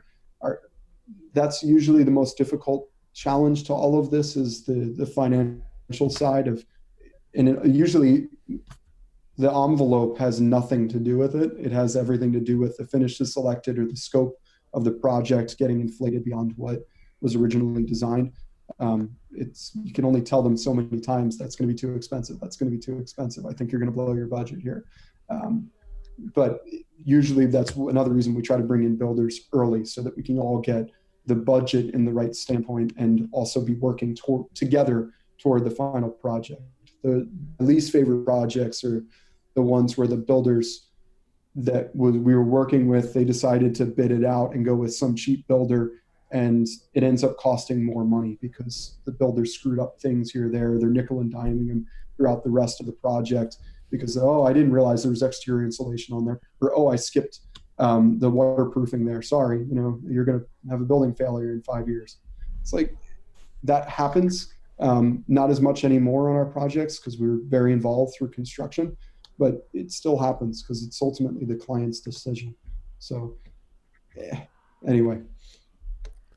Is your dad's not in Rhode Island? He's still, I don't know if I missed that, but he's down in Pennsylvania still? Yep, he's in Philadelphia. And is he landing new clients, or is he basically helping you out when you're landing jobs? Because you said he was looking to retire or thinking about retiring a few years ago. He has. Now he's working, not full-time. I'd say he's working probably 30 hours a week. He's 65. So I don't think he'll ever retire. He'll probably just reduce his hours through time. Yeah. And he's brought in some jobs. I've brought in some jobs. I've been bringing in a lot more lately than he has. When we first started, he was the one bringing them all in. High five. Part of that is social media and podcasts, things like that, getting my voice out there to try to get the right client attracted to us. And most of it was word of mouth back in the Philadelphia area. I did try marketing a little bit. That didn't work at all. Just a bunch of tire kickers and a couple people that almost went through, and it never worked out. It was just a waste of money. So, and how does it works out well with you guys doing all of this remote? I mean, I would imagine it'd be fairly easy other than possibly client meetings. Yeah. The only time it doesn't is when my dad tells me, "Oh, I don't see that folder." I'm like, "Dad, you're not using Google Drive." That would be me. My computer's not working. But I'm not a super tech savvy guy. I'm pretty tech savvy, but there's people way beyond me. But trying to help my dad digitally. One nice thing is we both have Macs, so with messages on our Mac, I can actually share screens with him and control his computer. So that's usually how I fix everything. It's like, all right, Dad, let me just say yes to me sharing the screen, and I'll go through and fix everything for you. But yeah, this is the hardest part of where the intrusion in the beginning, the girls. My wife, tenure track professor, her job is a little bit more important and time consuming than mine at the moment. So I'm sort of the catch-all guy for the kids. So sometimes I'm only able to get, the past couple of weeks, it's more like 20 hours of work in instead of 40 or more. But she's putting in way more hours than I am right now, and I'm trying to hold down the fort, if you will. You said that she was rewriting a solar textbook. Is that what you said? Yep. Does she make you feel dumb? Does she make you feel dumb all the time? I don't know what I would even say. If I met somebody, you're not only writing a textbook, but rewriting a textbook. Yeah, it's weird because I've installed quite a couple of different solar arrays, and she's never installed one. So yeah, I've done it. So, he knows more about the societal side of what's going on in the world with solar than I do. I know the components and the pieces. I don't know if that's true anymore. She probably knows more than I do about all of it because she teaches the solar course. She is not a solar engineer. She's an industrial engineer, and she focuses mostly on the human aspect of it.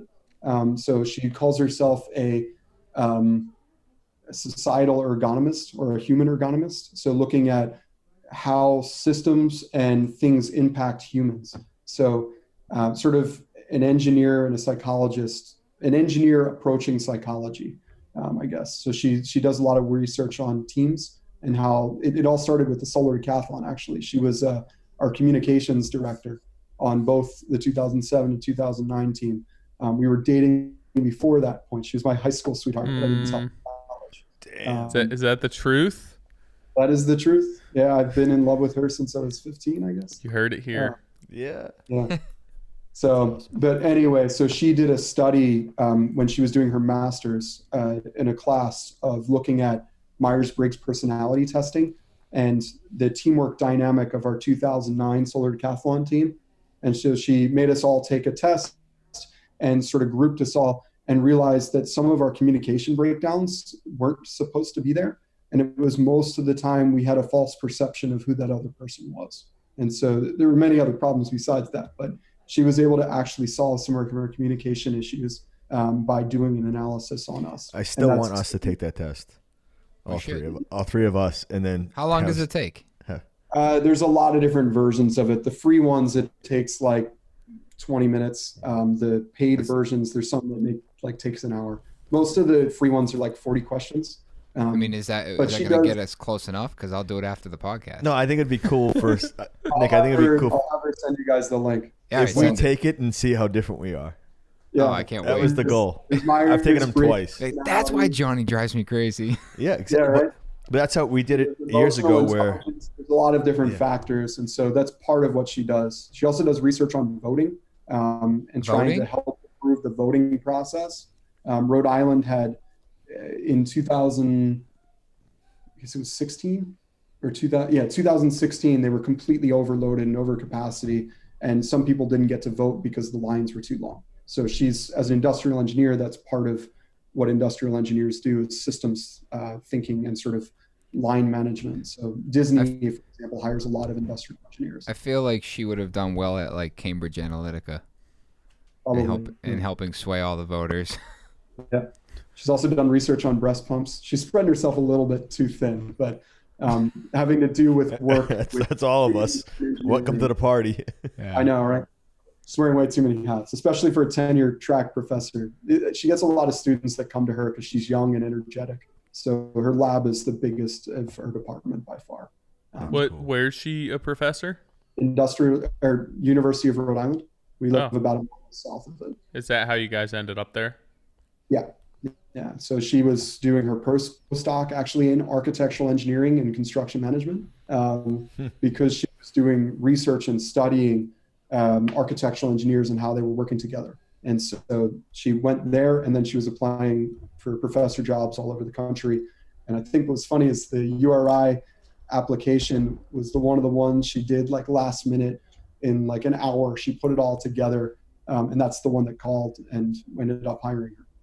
So that's crazy. Yeah. So that I was actually, to get back to history a little bit. So I worked for 5 years at a company called Invinity, doing design, build, energy consulting, basically anything to do with high performance and energy efficiency in housing and sustainability. And then I quit that because I was basically playing the role of an architect, and I didn't have that accreditation. So I went back to school for architecture and had a full ride.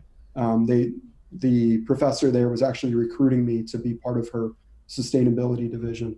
And so I joined them, and I was there for a year, and then my wife got the job. So I left. I am not an architect.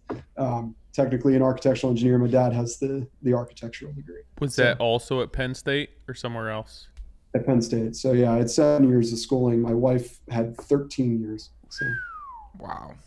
That includes postdoc, but there's 4 years of undergrad, 2 years of master's, 5.5 for PhD, year and a half for postdoc. That should add up. Yeah, so we lived at Penn State for basically 13 years. That's a lot of schooling. It is, and now she's a professor, so we're still surrounded by it. So you said that she basically is studying the impact of every move on humans. So like the impact of everything that we do, how that's impacting humans. Only certain parts. So teamwork is one of the ones that she was studying. She actually does research on the solar decathlon and looking at different things. So one of the things that she looked at was how sustainability was impacted by the team organizations and structures and how people work together. So I'd say teamwork is a big part of what she studies. Because of the 2009 faculty member, she's gotten roped into a lot of things with solar. She did research on thin film photovoltaics and life cycle analysis with that. And then she also worked, now she's helping him rewrite the textbook because she taught with it. It's like, Dr. Brownson, you need to rewrite all of this. This is all messed up. And he's like, well, good. Why don't you help me? And so now she's the co-author. We should have that guy on for delegation. What is it? Delegating? Delegate. Yeah. I think he'd be impressed with our knowledge. Yeah. So he did a lot of research on solar materials. So sort of the material science of photovoltaic arrays. So I guess you have to be a pretty good human. I feel like you're always under the microscope. Can be. Yeah, my wife and my kids will be there, but yeah, it's tricky. I want to talk a little bit about the technical side of solar, because, solar photovoltaic, solar electric. Yeah. Okay. Or just, I mean, the panels themselves. Yeah. I mean, they can't, I mean, they're obviously not carbon negative or carbon neutral. The manufacturing of these panels, are, I guess to kind of. They pay that back in a couple months now, by the way. They pay it back in a couple months. But what about the manufacturing process is, for all the benefits that they bring to renewable energy, are we offsetting that by manufacturing them? Yeah, the offsetting happens about, I think it's like 3 months after it's manufactured. So within 3 months, it's now carbon negative. And then it just keeps going down from there. Does that relate to... Sorry? I was just saying there's debate on the end of life of what do you do with all these panels after they fail 30, 40 years from now. A lot of people say they're 15 to 20 year lifespan. No, it's like most of them are rated to 25-year warranty to hold 90% of their initial production. So most PV arrays should last 50 years. The inverters might need to be replaced, but the panels should be fine. So we have an array on our roof, and we had one panel fail in 5 years, or 4 years. So, but are they made up of? I mean, the makeup of them, right? Is that, whether it's disposal or the manufacturing, besides the carbon, are there health concerns with the manufacturing or the disposal of it? You can't throw it in the landfill, things like that.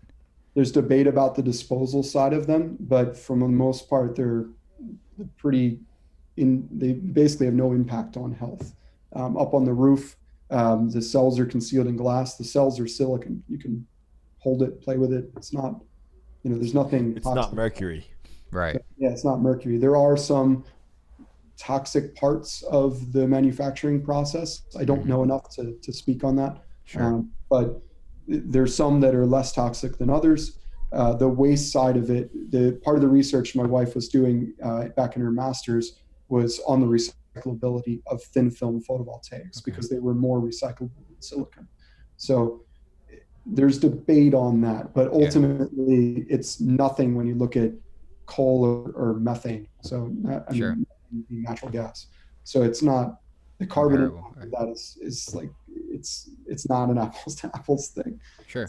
This one's awful and this one's really good, but is it really good or really, really good? It's right.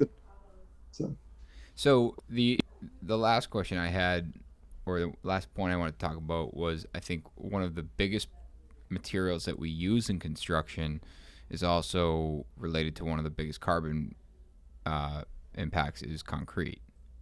Okay. And I was hoping you were going to say something else before you said that, but then what did you want? Yeah, what did you want me to say? I don't know. Refrigerant is the number one issue in this country for climate change. Well, I have my facts I didn't know that until a couple of years ago, but so all the refrigerant in the mechanical systems. So we're putting VRF in all of our new builds, right? And I'm sure you guys are using that a lot. Mini splits, all of them, they all have refrigerant in their lines. How many times does the charge work perfectly the first time you do it? Usually, sometimes you got the right installer, sometimes it doesn't work and they need to recharge the system.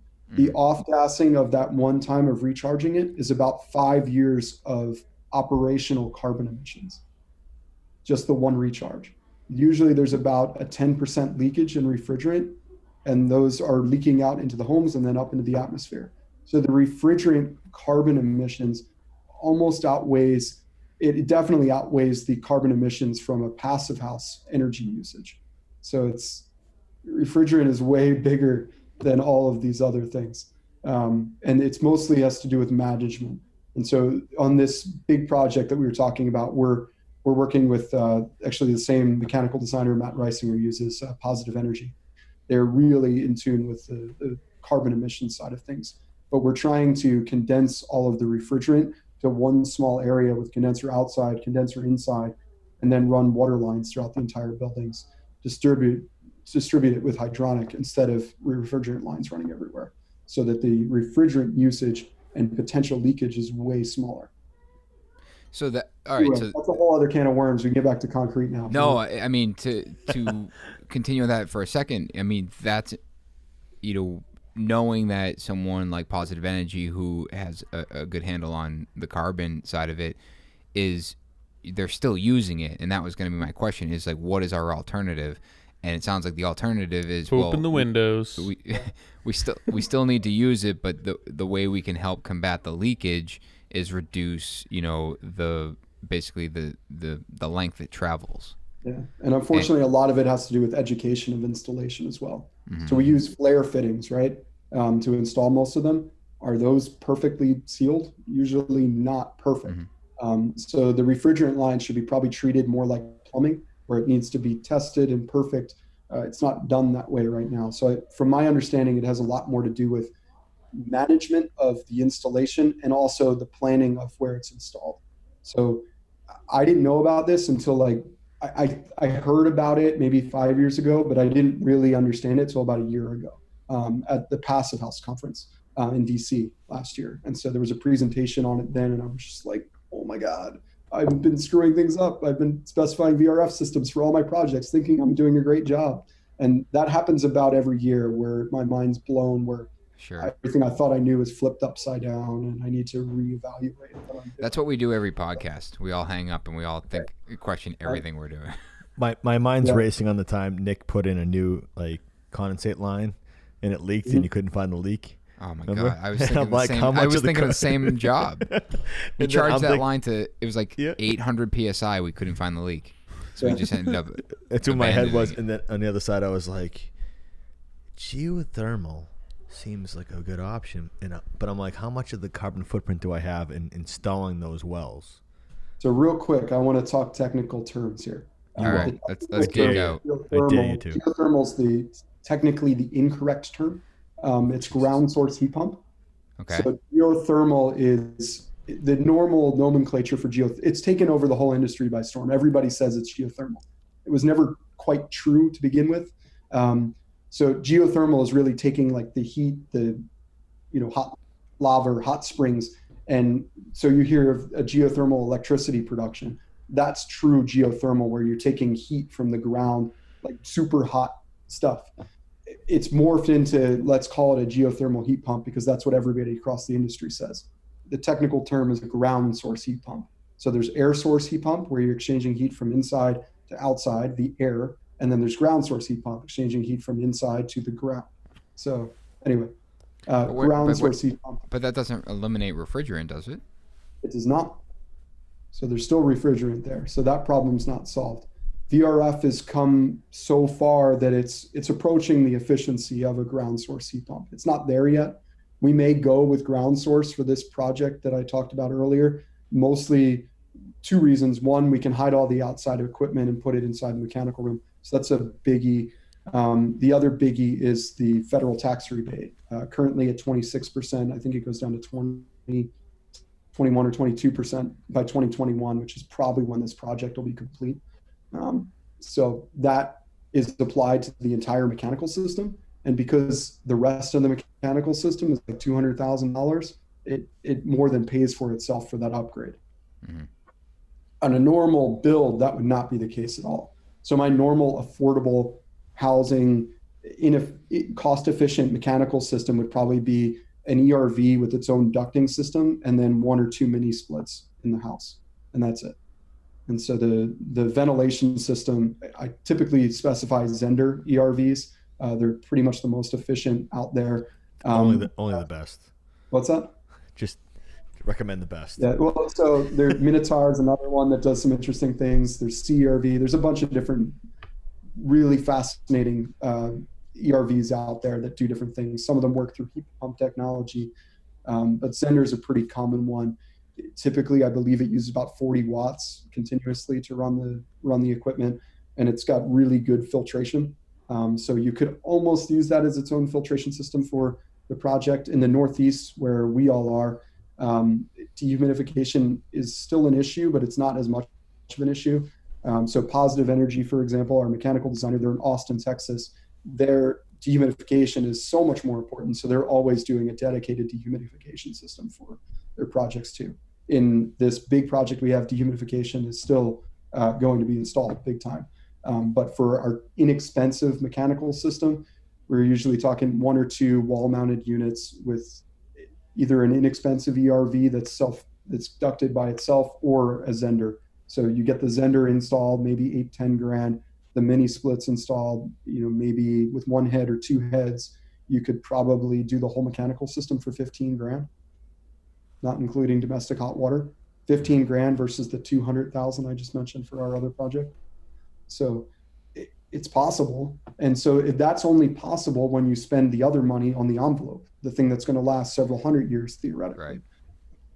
So, take the money invested in the right spot, and then you can reduce the size of your mechanical system. Getting back to refrigerant just real quickly in mechanical systems, domestic hot water is one where you can do both. So there's a system out there called the Sanden water heater.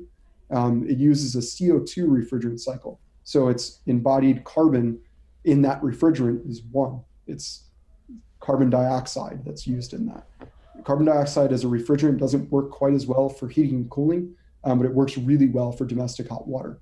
So the Sanden unit has a storage tank inside and an outside air condenser in the compressor, and that's outside. It's making hot water in there, and then it pumps that hot water inside into the tank.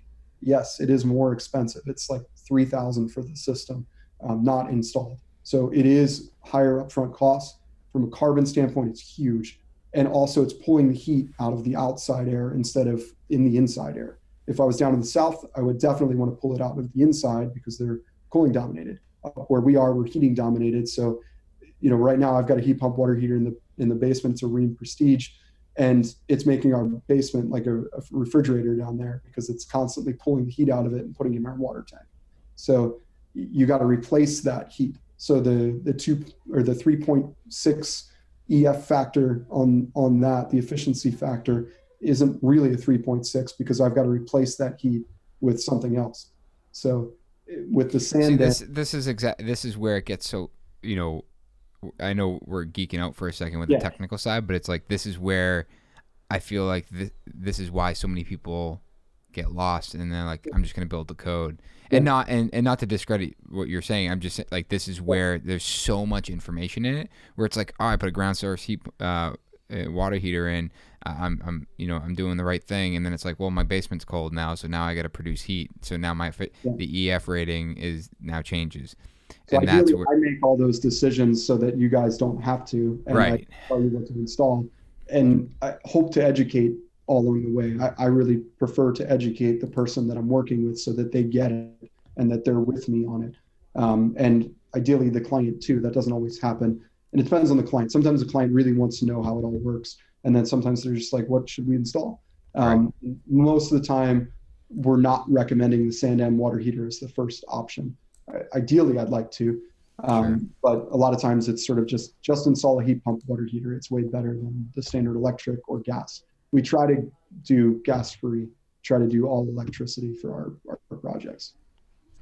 And that's for carbon reasons and climate change reasons. So concrete.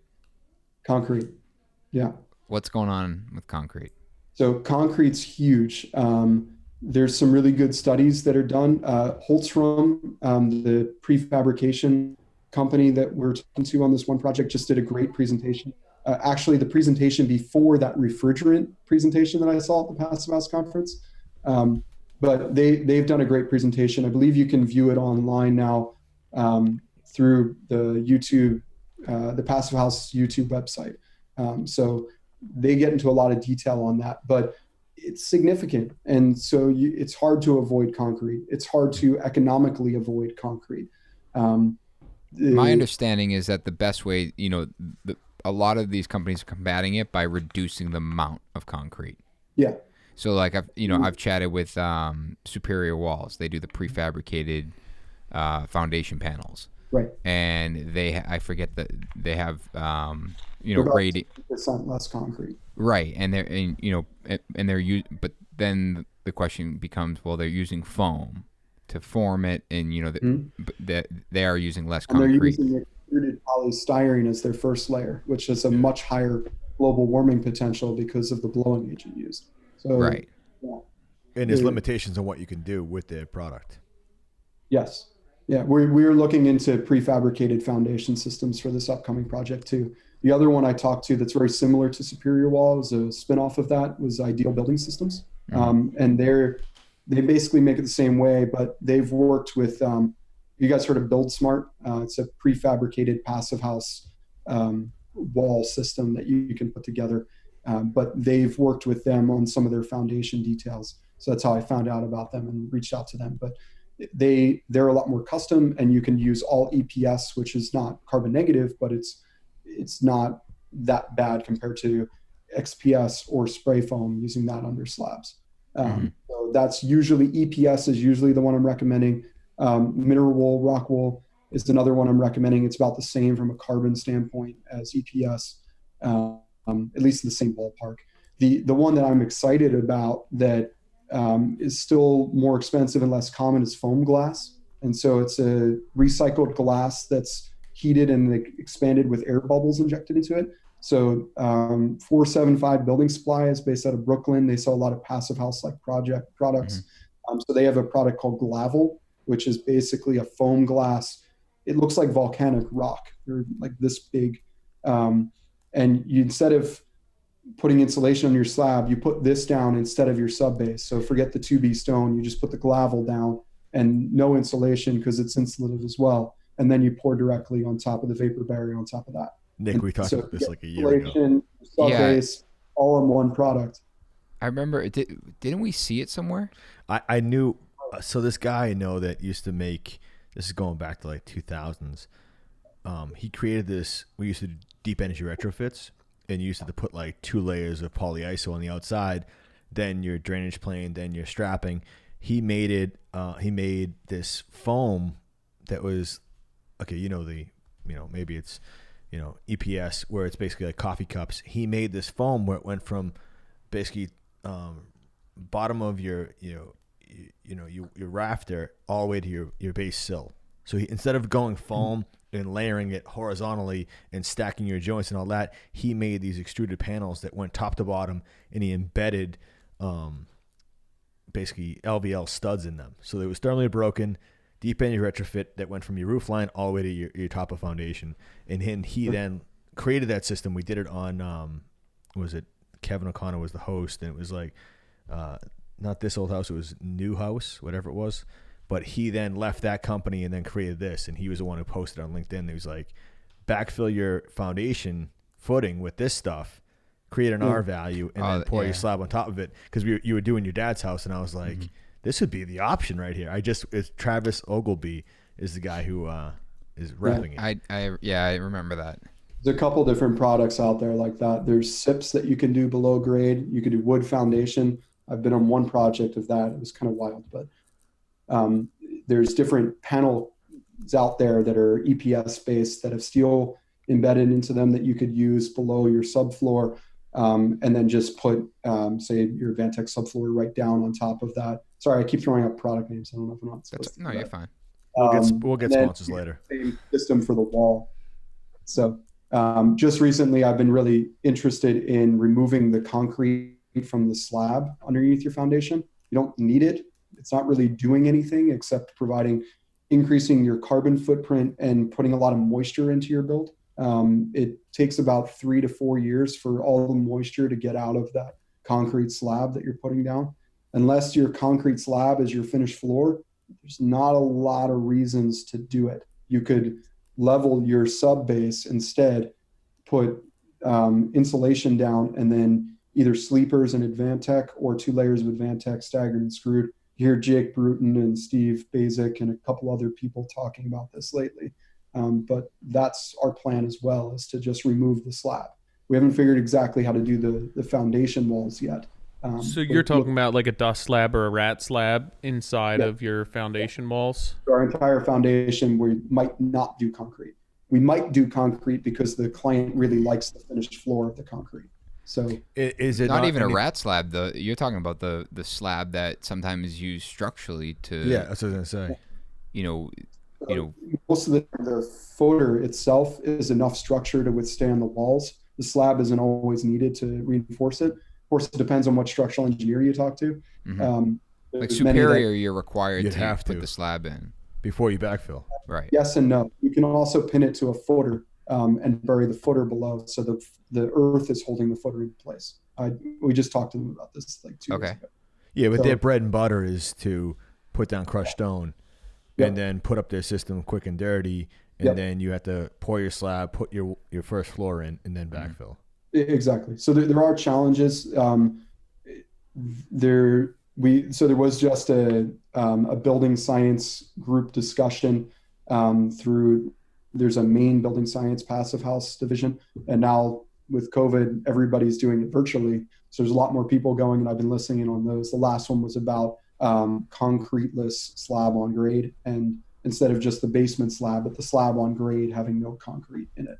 And so that was quite interesting. And so that was brought up, was how do you do, if you do wall panels, how do you support it? So you could pour maybe a footer in certain areas to brace it all instead of pouring the slab down, or you could have wood struts supporting it going through sort of as a beam embedded into your foundation system, like you would normally pour in concrete, you could do out of wood. So what are you doing? Obviously, you're trying to manage groundwater prior to any of this, but worst case scenario, you have concrete down there and you have a sump pump fail or something else that's going to kind of take care of that. If you don't, and you're basically saying stone insulation and then subflooring. I guess you'd have to have your water issues pretty tightened up. I'm thinking more from like a remodel side than a new build, but I guess a lot of people are thinking basement, or at least off the top of my head, basement, if there are water issues, concrete slab rather than introducing wood and everything else. So I'll give the example, Steve Basic and Steve Demetric, two Steves, they did a project just recently, not far from me, that they built the whole house and the basement flooded because the main valve or something, I forget exactly what part it was, but the main valve to the home burst when the client was away on vacation, and it flooded the entire basement. There was no concrete slab in that basement. It was just 2 layers of Advantech. They opened up the walkout doors on that one side. The water rushed out. They pulled up the flooring, dried it out. It was just like any other flooding scenario, but the base Advantech underneath there was perfectly fine. But you can't have any static pressure from groundwater. You have to deal with that. So you would have to resolve that before you could even incorporate the system. Sure, I would deal with that regardless. So any foundation system I would design, if there's water challenges that you can't overcome, I wouldn't put in a basement. So whether it's concrete or not, I think either way you need to deal with those moisture challenges. Otherwise, you're going to have many other problems down the road. Yeah, so, I'm with you on that. But I think having a high groundwater and mitigating that and not having a slab there, it just I'm very cautious to that. Knowing that concrete could. Agree, John, and I think about like commercial construction, and where when we built, the Exeter Tower, the high rise in Boston, it's like we're dewatering to put an elevator pit in, and you're building a bathtub essentially, and pushing a 5-gallon bucket into a filled bathtub. You're relying on the mass of the concrete, along with the bentonite and other waterproofing details to basically allow that to sit down in there. So, I think where I'm talking an extreme example, but that you couldn't you wouldn't be able to use a different product. Maybe I'm wrong.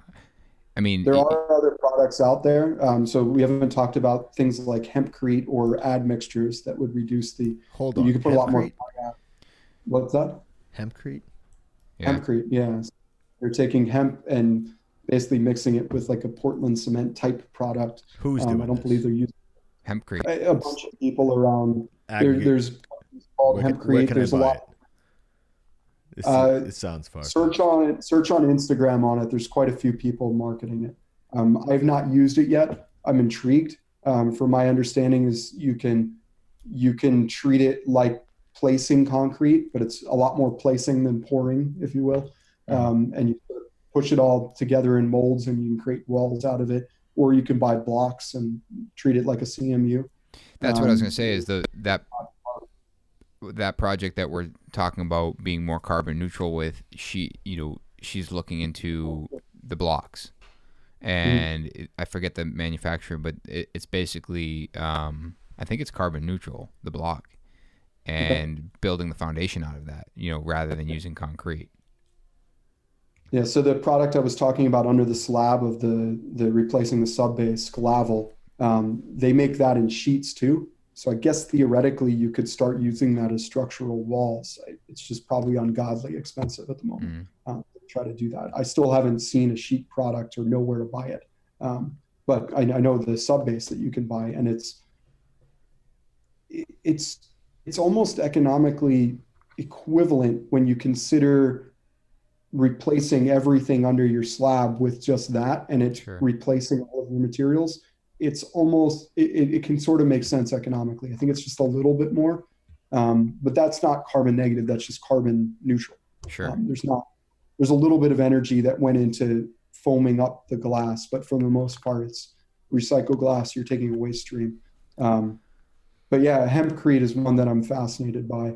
There's a lot of, instead of just looking at carbon from a wood standpoint of absorbing the carbon out of the atmosphere, there's a lot of waste product in agriculture. So there's rice shell, straw, hemp.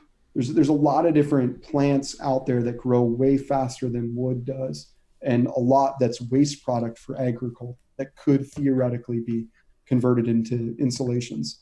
And straw is a big one that I've worked with in the past. I heard rice shell is pretty common in China and in other places on the other side of the planet. But there's so much straw. From what I think a data point that I heard, if we switch to straw for insulating every single project across the country, we still wouldn't use up all the waste straw that's in our agricultural industry. So it's like, is there enough of it? Yeah, there's way more than we need of it. It's not as insulation dense as the other products. It's probably half. So you need to go much thicker on the straw. Straw is a really funky out there choice. Yes, I've done it in several projects, but it's usually for the real tree hugger clients like myself, I guess. But, it's definitely funkier out there. It's going to be straw shoes next. Yeah, exactly. Well, they definitely make those. You're going to look like the Scarecrow from Wizard of Oz. Well, I think, Kyle, what's really important here, and you made the reference that only 2% of homes in the U.S. are, architect driven. Yeah. I think that, this discussion here is advocating for architects being involved in residential construction, because there is a lot that goes into it. And architects that know what they're doing, which is probably 2% of architects. I don't know if that's fair to say that, but no, but I mean, I guess my point is, there's a lot that goes into it, and it's easier to just say, forget it, I don't care, let's just build the house the way everyone else in this neighborhood is doing it. But those that are interested in, whether it be a builder or a homeowner that might be listening, working with someone such as yourself, you're advocating for that, and understanding that you're putting the time and effort into bringing this knowledge or learning this knowledge and then bringing it into your practice. And I think that, ultimately, I think that's one of the biggest takeaways here, is that how important it is to work with someone that understands it and can communicate it in a way that is, understandable. Yeah, I think especially for what you've been speaking to, Nick, that a lot of this needs to be dumbed down. A lot of this needs to be put into layman's terms. And it can't seem so overwhelming that it begins to feel unattainable to anyone or to everyone. So I think that if you can kind of introduce this in a way that it seems fathomable and it seems like it's an option and it's understandable for people, that they'll be willing to invest in an architect with that knowledge and then a builder who can implement that knowledge and create a space using all of these findings and this technology. And I think there's not a lot of builders who want that responsibility. So finding somebody who can take hold of that and lead them to where they need to be is very important. So I'd argue that it's probably not the builder or the architect that should be doing that. If we're really going to try to change our housing industry and try to look at things from a more larger societal impact, I really makes a lot of sense to me to look at prefabrication. Let somebody else manufacture that and put it into their product and let them do that. And then we get to work with them, not have to worry about all the ins and outs of the building science. Yes, I love that. Yes, I geek out on that. But there's so many other people out there that don't need to understand that. There's so many builders out there that don't absolutely have to understand that. They just need to respect it and be able to find somebody that's making something for them to be able to implement. And if we could do that on a large scale, so like Ted Benson Wood, they have their Unity Home division. Sometimes I point my clients away from me and point them there because I don't think their budget's right, or maybe we're not the right fit. I'm like, hey, you want a high performance project, you really should be checking out something else, or your budget's lower, find one that's pre-designed. I'm looking at prototype custom homes, basically every project, or small additions, renovations, we do that as well. But it's, to me, the only way that's going to be able to scale up is not by one more architect knowing, one more builder getting on board. Yes, that's important and it's going to help. But if we rethink about how we do this, and prefabrication, I think it makes so much sense. Of course, it's being talked about for years and it's never worked. So I don't know. I think our values need to change. Going back to what you said before, value we place on health and comfort. And I think health is the big one. If our appraisal industry changes, if suddenly more value goes to durability and building science and health, maybe the prefabricated homes that are built correctly aren't going to cost more anymore. And they're going to be. That brings us back to the fact that House doesn't have the HERS ratings on them. Yeah. Like that blows my mind. Sure. That we're trying to get a level up from that about health.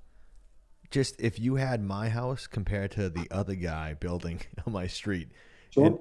So people could see the nuts and bolts of the clear numbers on performance.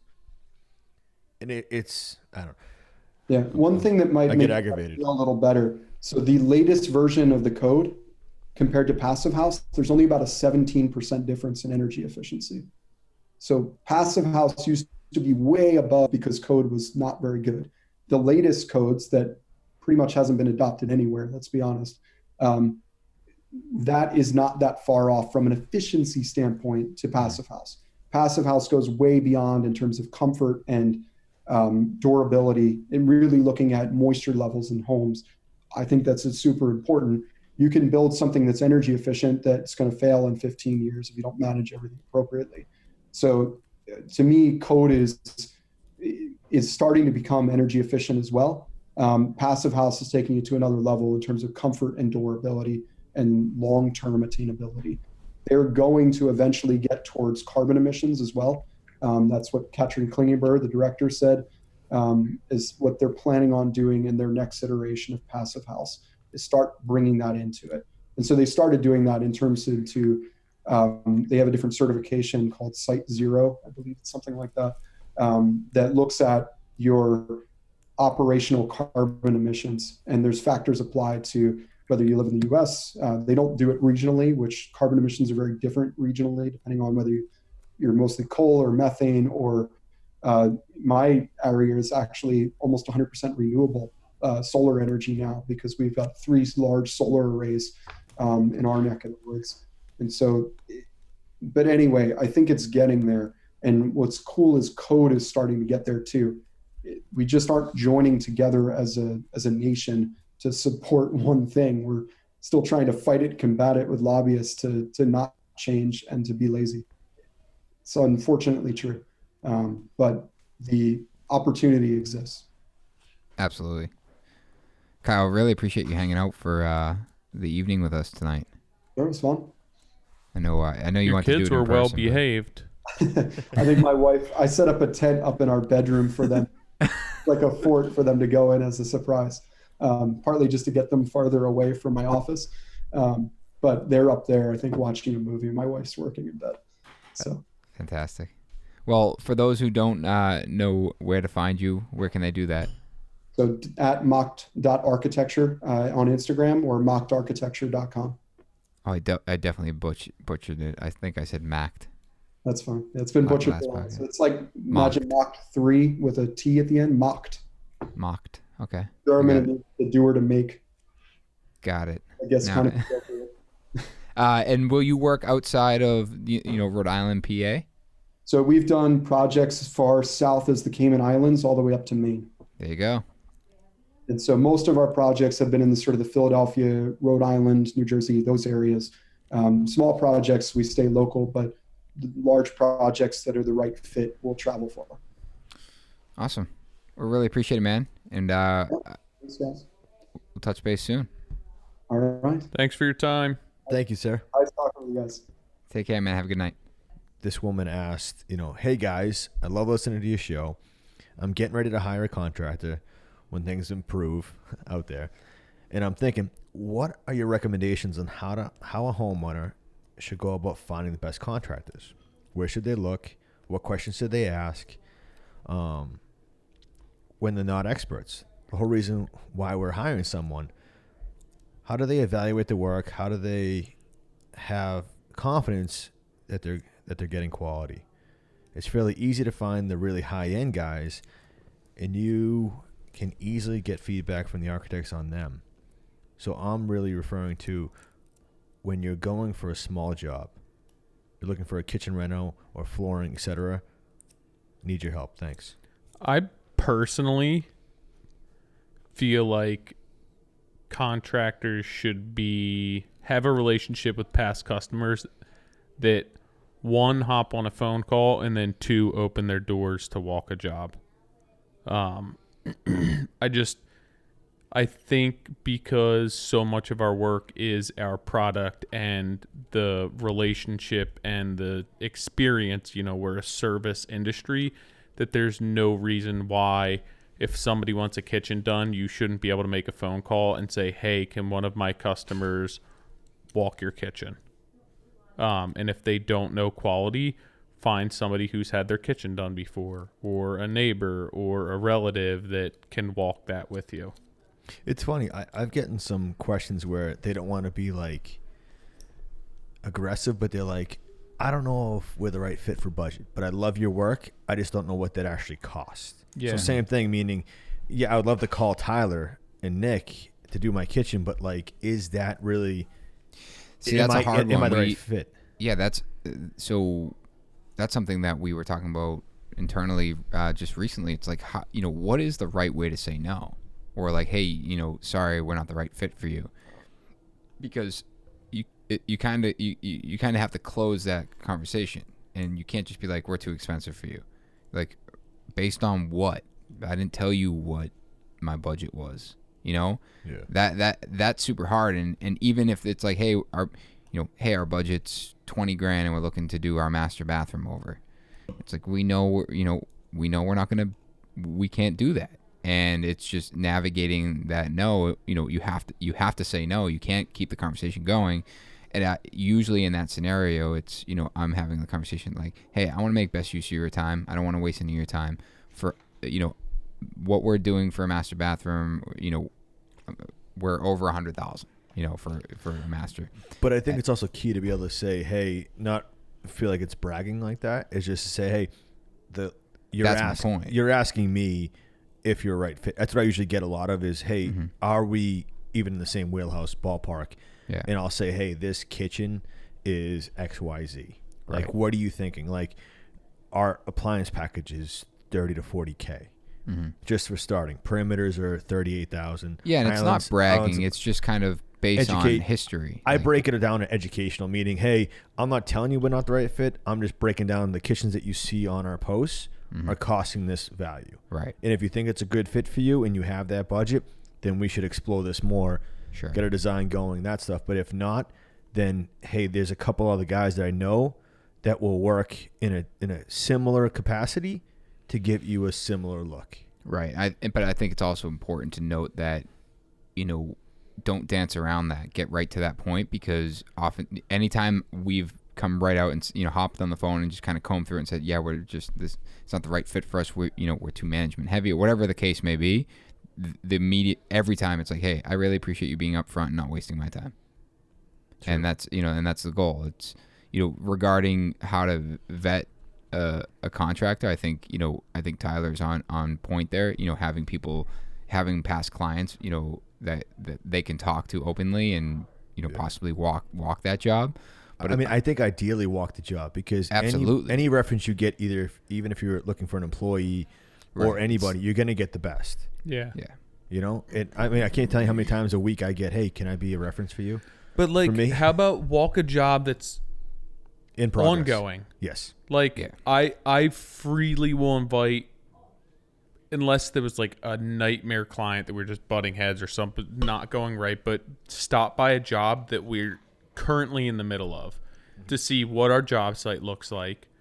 Call me the day of and swing by, and I know that we keep a job that you're going to be able to stop on any day, pop in for 5-10 minutes, obviously have that conversation with your customer, but then you're not setting anything up. You're not arranging a meeting. You're not making sure that, basically cultivating or making this situation appear to be as perfect as possible. Just stop by and see what our job site looks like, see what goes into it, talk to the customer, hop on a phone call, if that's the type of business that you run. As far as looking and finding a customer, a contractor that's best fit, I think that if I were doing it and I didn't know anything about anything, it could be, say I wanted to start collecting art, I would find artists that I liked, and then I would start a conversation with them and say, hey, this is what I'm looking to do. What's your ballpark for that would cost? What's your price range for a bathroom? What's your price range for a kitchen? And then it's a lot of customers are going to be basing their decision on money. So send them some pictures of what your inspiration is. Says, how much would you think that this bathroom would cost me? And then get a few numbers, talk to a few people, and then start narrowing that down and ask if you could come see a job. Do you think it's worth DMing? I feel like I'm super casual on DMs where someone goes, hey, what do you think this would cost? And I'll be like, on a Friday night, like $200,000. Is that the first step, or is it going on someone's website and filling out their formula and their? No, it can be casual. Yeah, first round. Yeah, absolutely. But the goal with the website and the form, and this is getting to the technical side of it, but that's where you start building your relationship, the sales relationship. And that's what the form really should be used for. And that's where you kind of navigate them from a casual conversation to a legitimate, serious, portfolio. Inquiry. There's a form fill out. And then from there, it's, whether it's automated or a system that you've developed or whatever it is, you're now cultivating that relationship and walking them through hopefully a contract at the end. I agree with all these points, but I also want to really shed light on something that is really important that I get a lot of feedback on, and because I try to ask hey, why did you end up going with us? What was the determining factor? And a big thing is comfort, and even at the end of a job, what was the best part of this job? What can we improve on?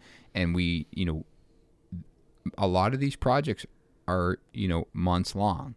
And in that first meeting, whether it's a casual meeting that, you know, you're at a sports game, or you have that first initial consultation that they come over your house and look around and kind of start considering what you're doing for work. If there's not a friendliness and a relation, like a level of comfort there between you and that person, especially on that first meeting, it's probably not going to show up 6 months from now. And like that, you have to have a level of comfort with that person, because it is a longer it is a long, quote, I'm using air quotes, it's a relationship. Yeah, it's a relationship. General, and you know, and that, you know, whoever that first person you meet is likely going to trickle down to everyone else, the 100 other people that are going to be involved in that project. So that's really important.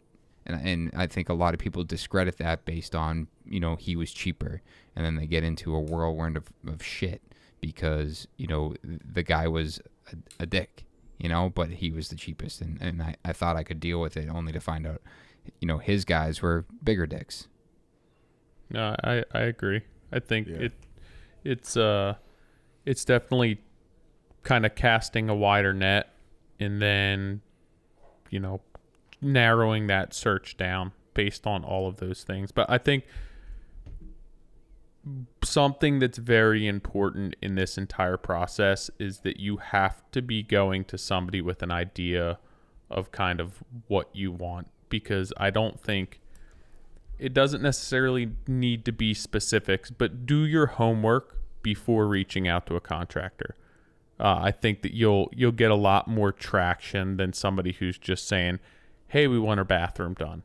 Well, what do you want done? Do you have an idea of finishes? How big's the space? What do you want to do with it? If you show that you put in a little bit of effort and done a little bit of homework, I think that people are going to take you far more seriously and be more receptive to working with you. Yeah, if you say, hey, I have a similar bathroom to the one you just finished, hashtag whatever, what is my budget? I also think the other side to that is, I know you want to be clear with a budget. You want to be honest with somebody. I think you should have a budget you want to spend, and then have a 15% contingency that you never talk about. Yeah. So if you have $100,000, take 15% off of that, start working with this other value, and go to town with that, because you will spend that, if you're with the right contractor, you will spend that on finishes, whether it's lighting, plumbing, whatever. Right. If it goes right. If it goes wrong, you're going to need every penny of that. Mm-hmm. So even people I meet for the first time, I go, before you tell me your budget, and so I break the ice. Don't even tell me your budget yet. Take a 15% or 20% contingency. Take that off the table. Let's not talk about it ever again until we're 60 to 80% of the way in the project. And that is a differentiator, because a lot of builders and clients or GCs won't even discuss that in their initial meeting. They'll just want to know, what's your max budget? What's every penny we have? And not kind of protect that person through that process.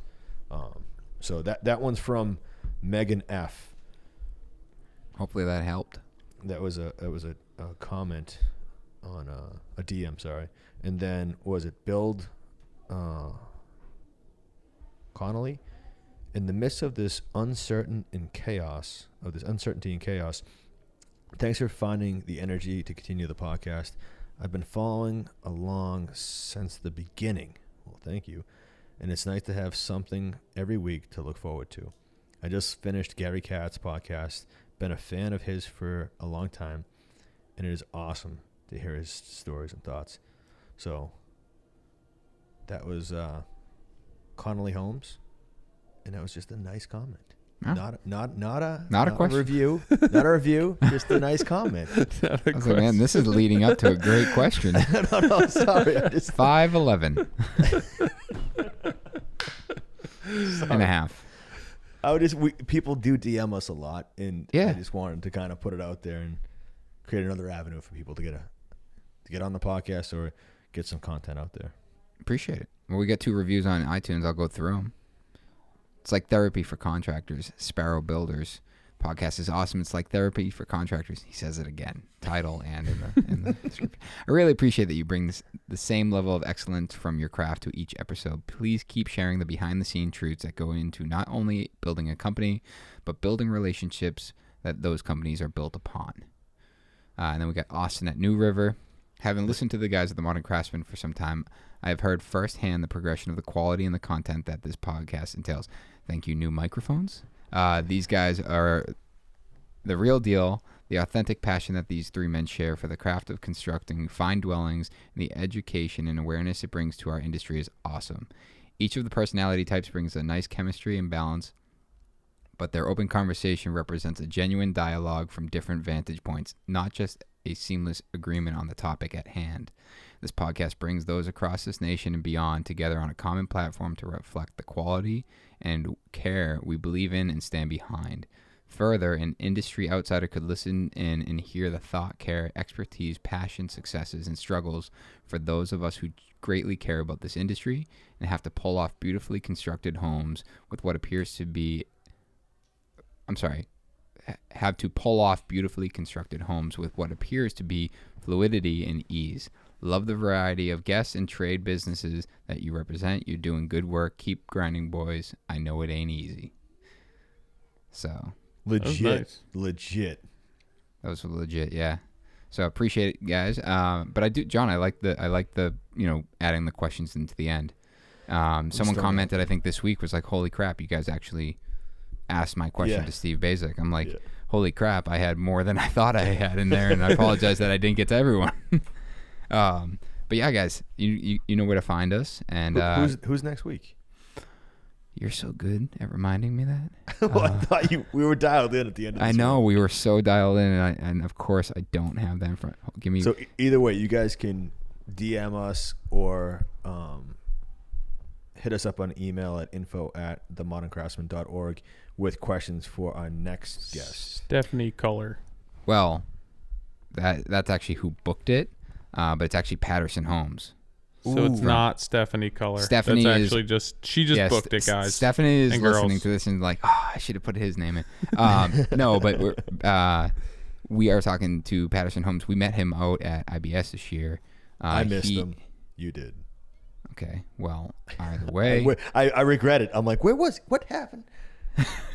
He's got an interesting story. He actually posted it on his website. I think it was on his website. Basically, I forget where he was. I want to say East Coast somewhere. It was like, you know what? I'm done with building, and I'm just going to get into a new career. He moved out to Newport Beach, California.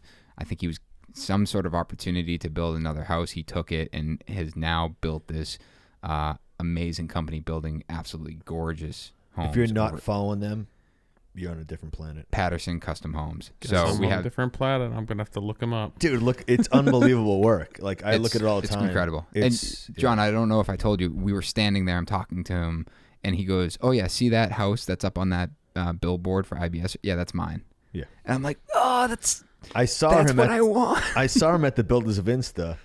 I saw him, and I was like, "I see you. I can't get to you. I need to," and it didn't happen. Yeah, we were chatting. He's like, "Yeah, we built." He was talking about like how much some of the houses were. And he's like, "Oh yeah, by the way, that one right there, that's one of the ones that are really expensive." So hold on. What do you want out of that? You want to be on the billboard? Explain to me what you want out of that. No, I think it's just the like I don't know. Because I'd rather not be on the billboard. Cool. I would rather. I think I would want our product to be like it would be. Showcase? I want someone to be like, "Oh man, that's so cool that we should use that for promoting." Being recognized. Yeah, not so I can go around and be like, "Hey, look at me, I'm on the billboard." And nor was he doing that. You'd make a shirt. The back of it says, "See that billboard? That's me. I'm with the billboard." But he, and it was just it happened to be there when he was talking about that particular home. But I think it's just a recognition for the team and like that we, are building things that people want to recognize. But I mean, their stuff's bulletproof. I mean, they have over 1,500 posts, and every single one of them is flawless. And I think anybody that understands Instagram, to be able to pull out that much content. So Stephanie does Instagram. But either way, that their company's creating that kind of detail that's so in depth. Totally. That I'm jealous. I'm gelling. Well, we get to talk to them next week. I'm pretty sure I stole my handrail from them way back in the day. The crisscross one. They could be the inspiration from it. I could be wrong, but now we know. Now we know. See you guys next week. Thank you.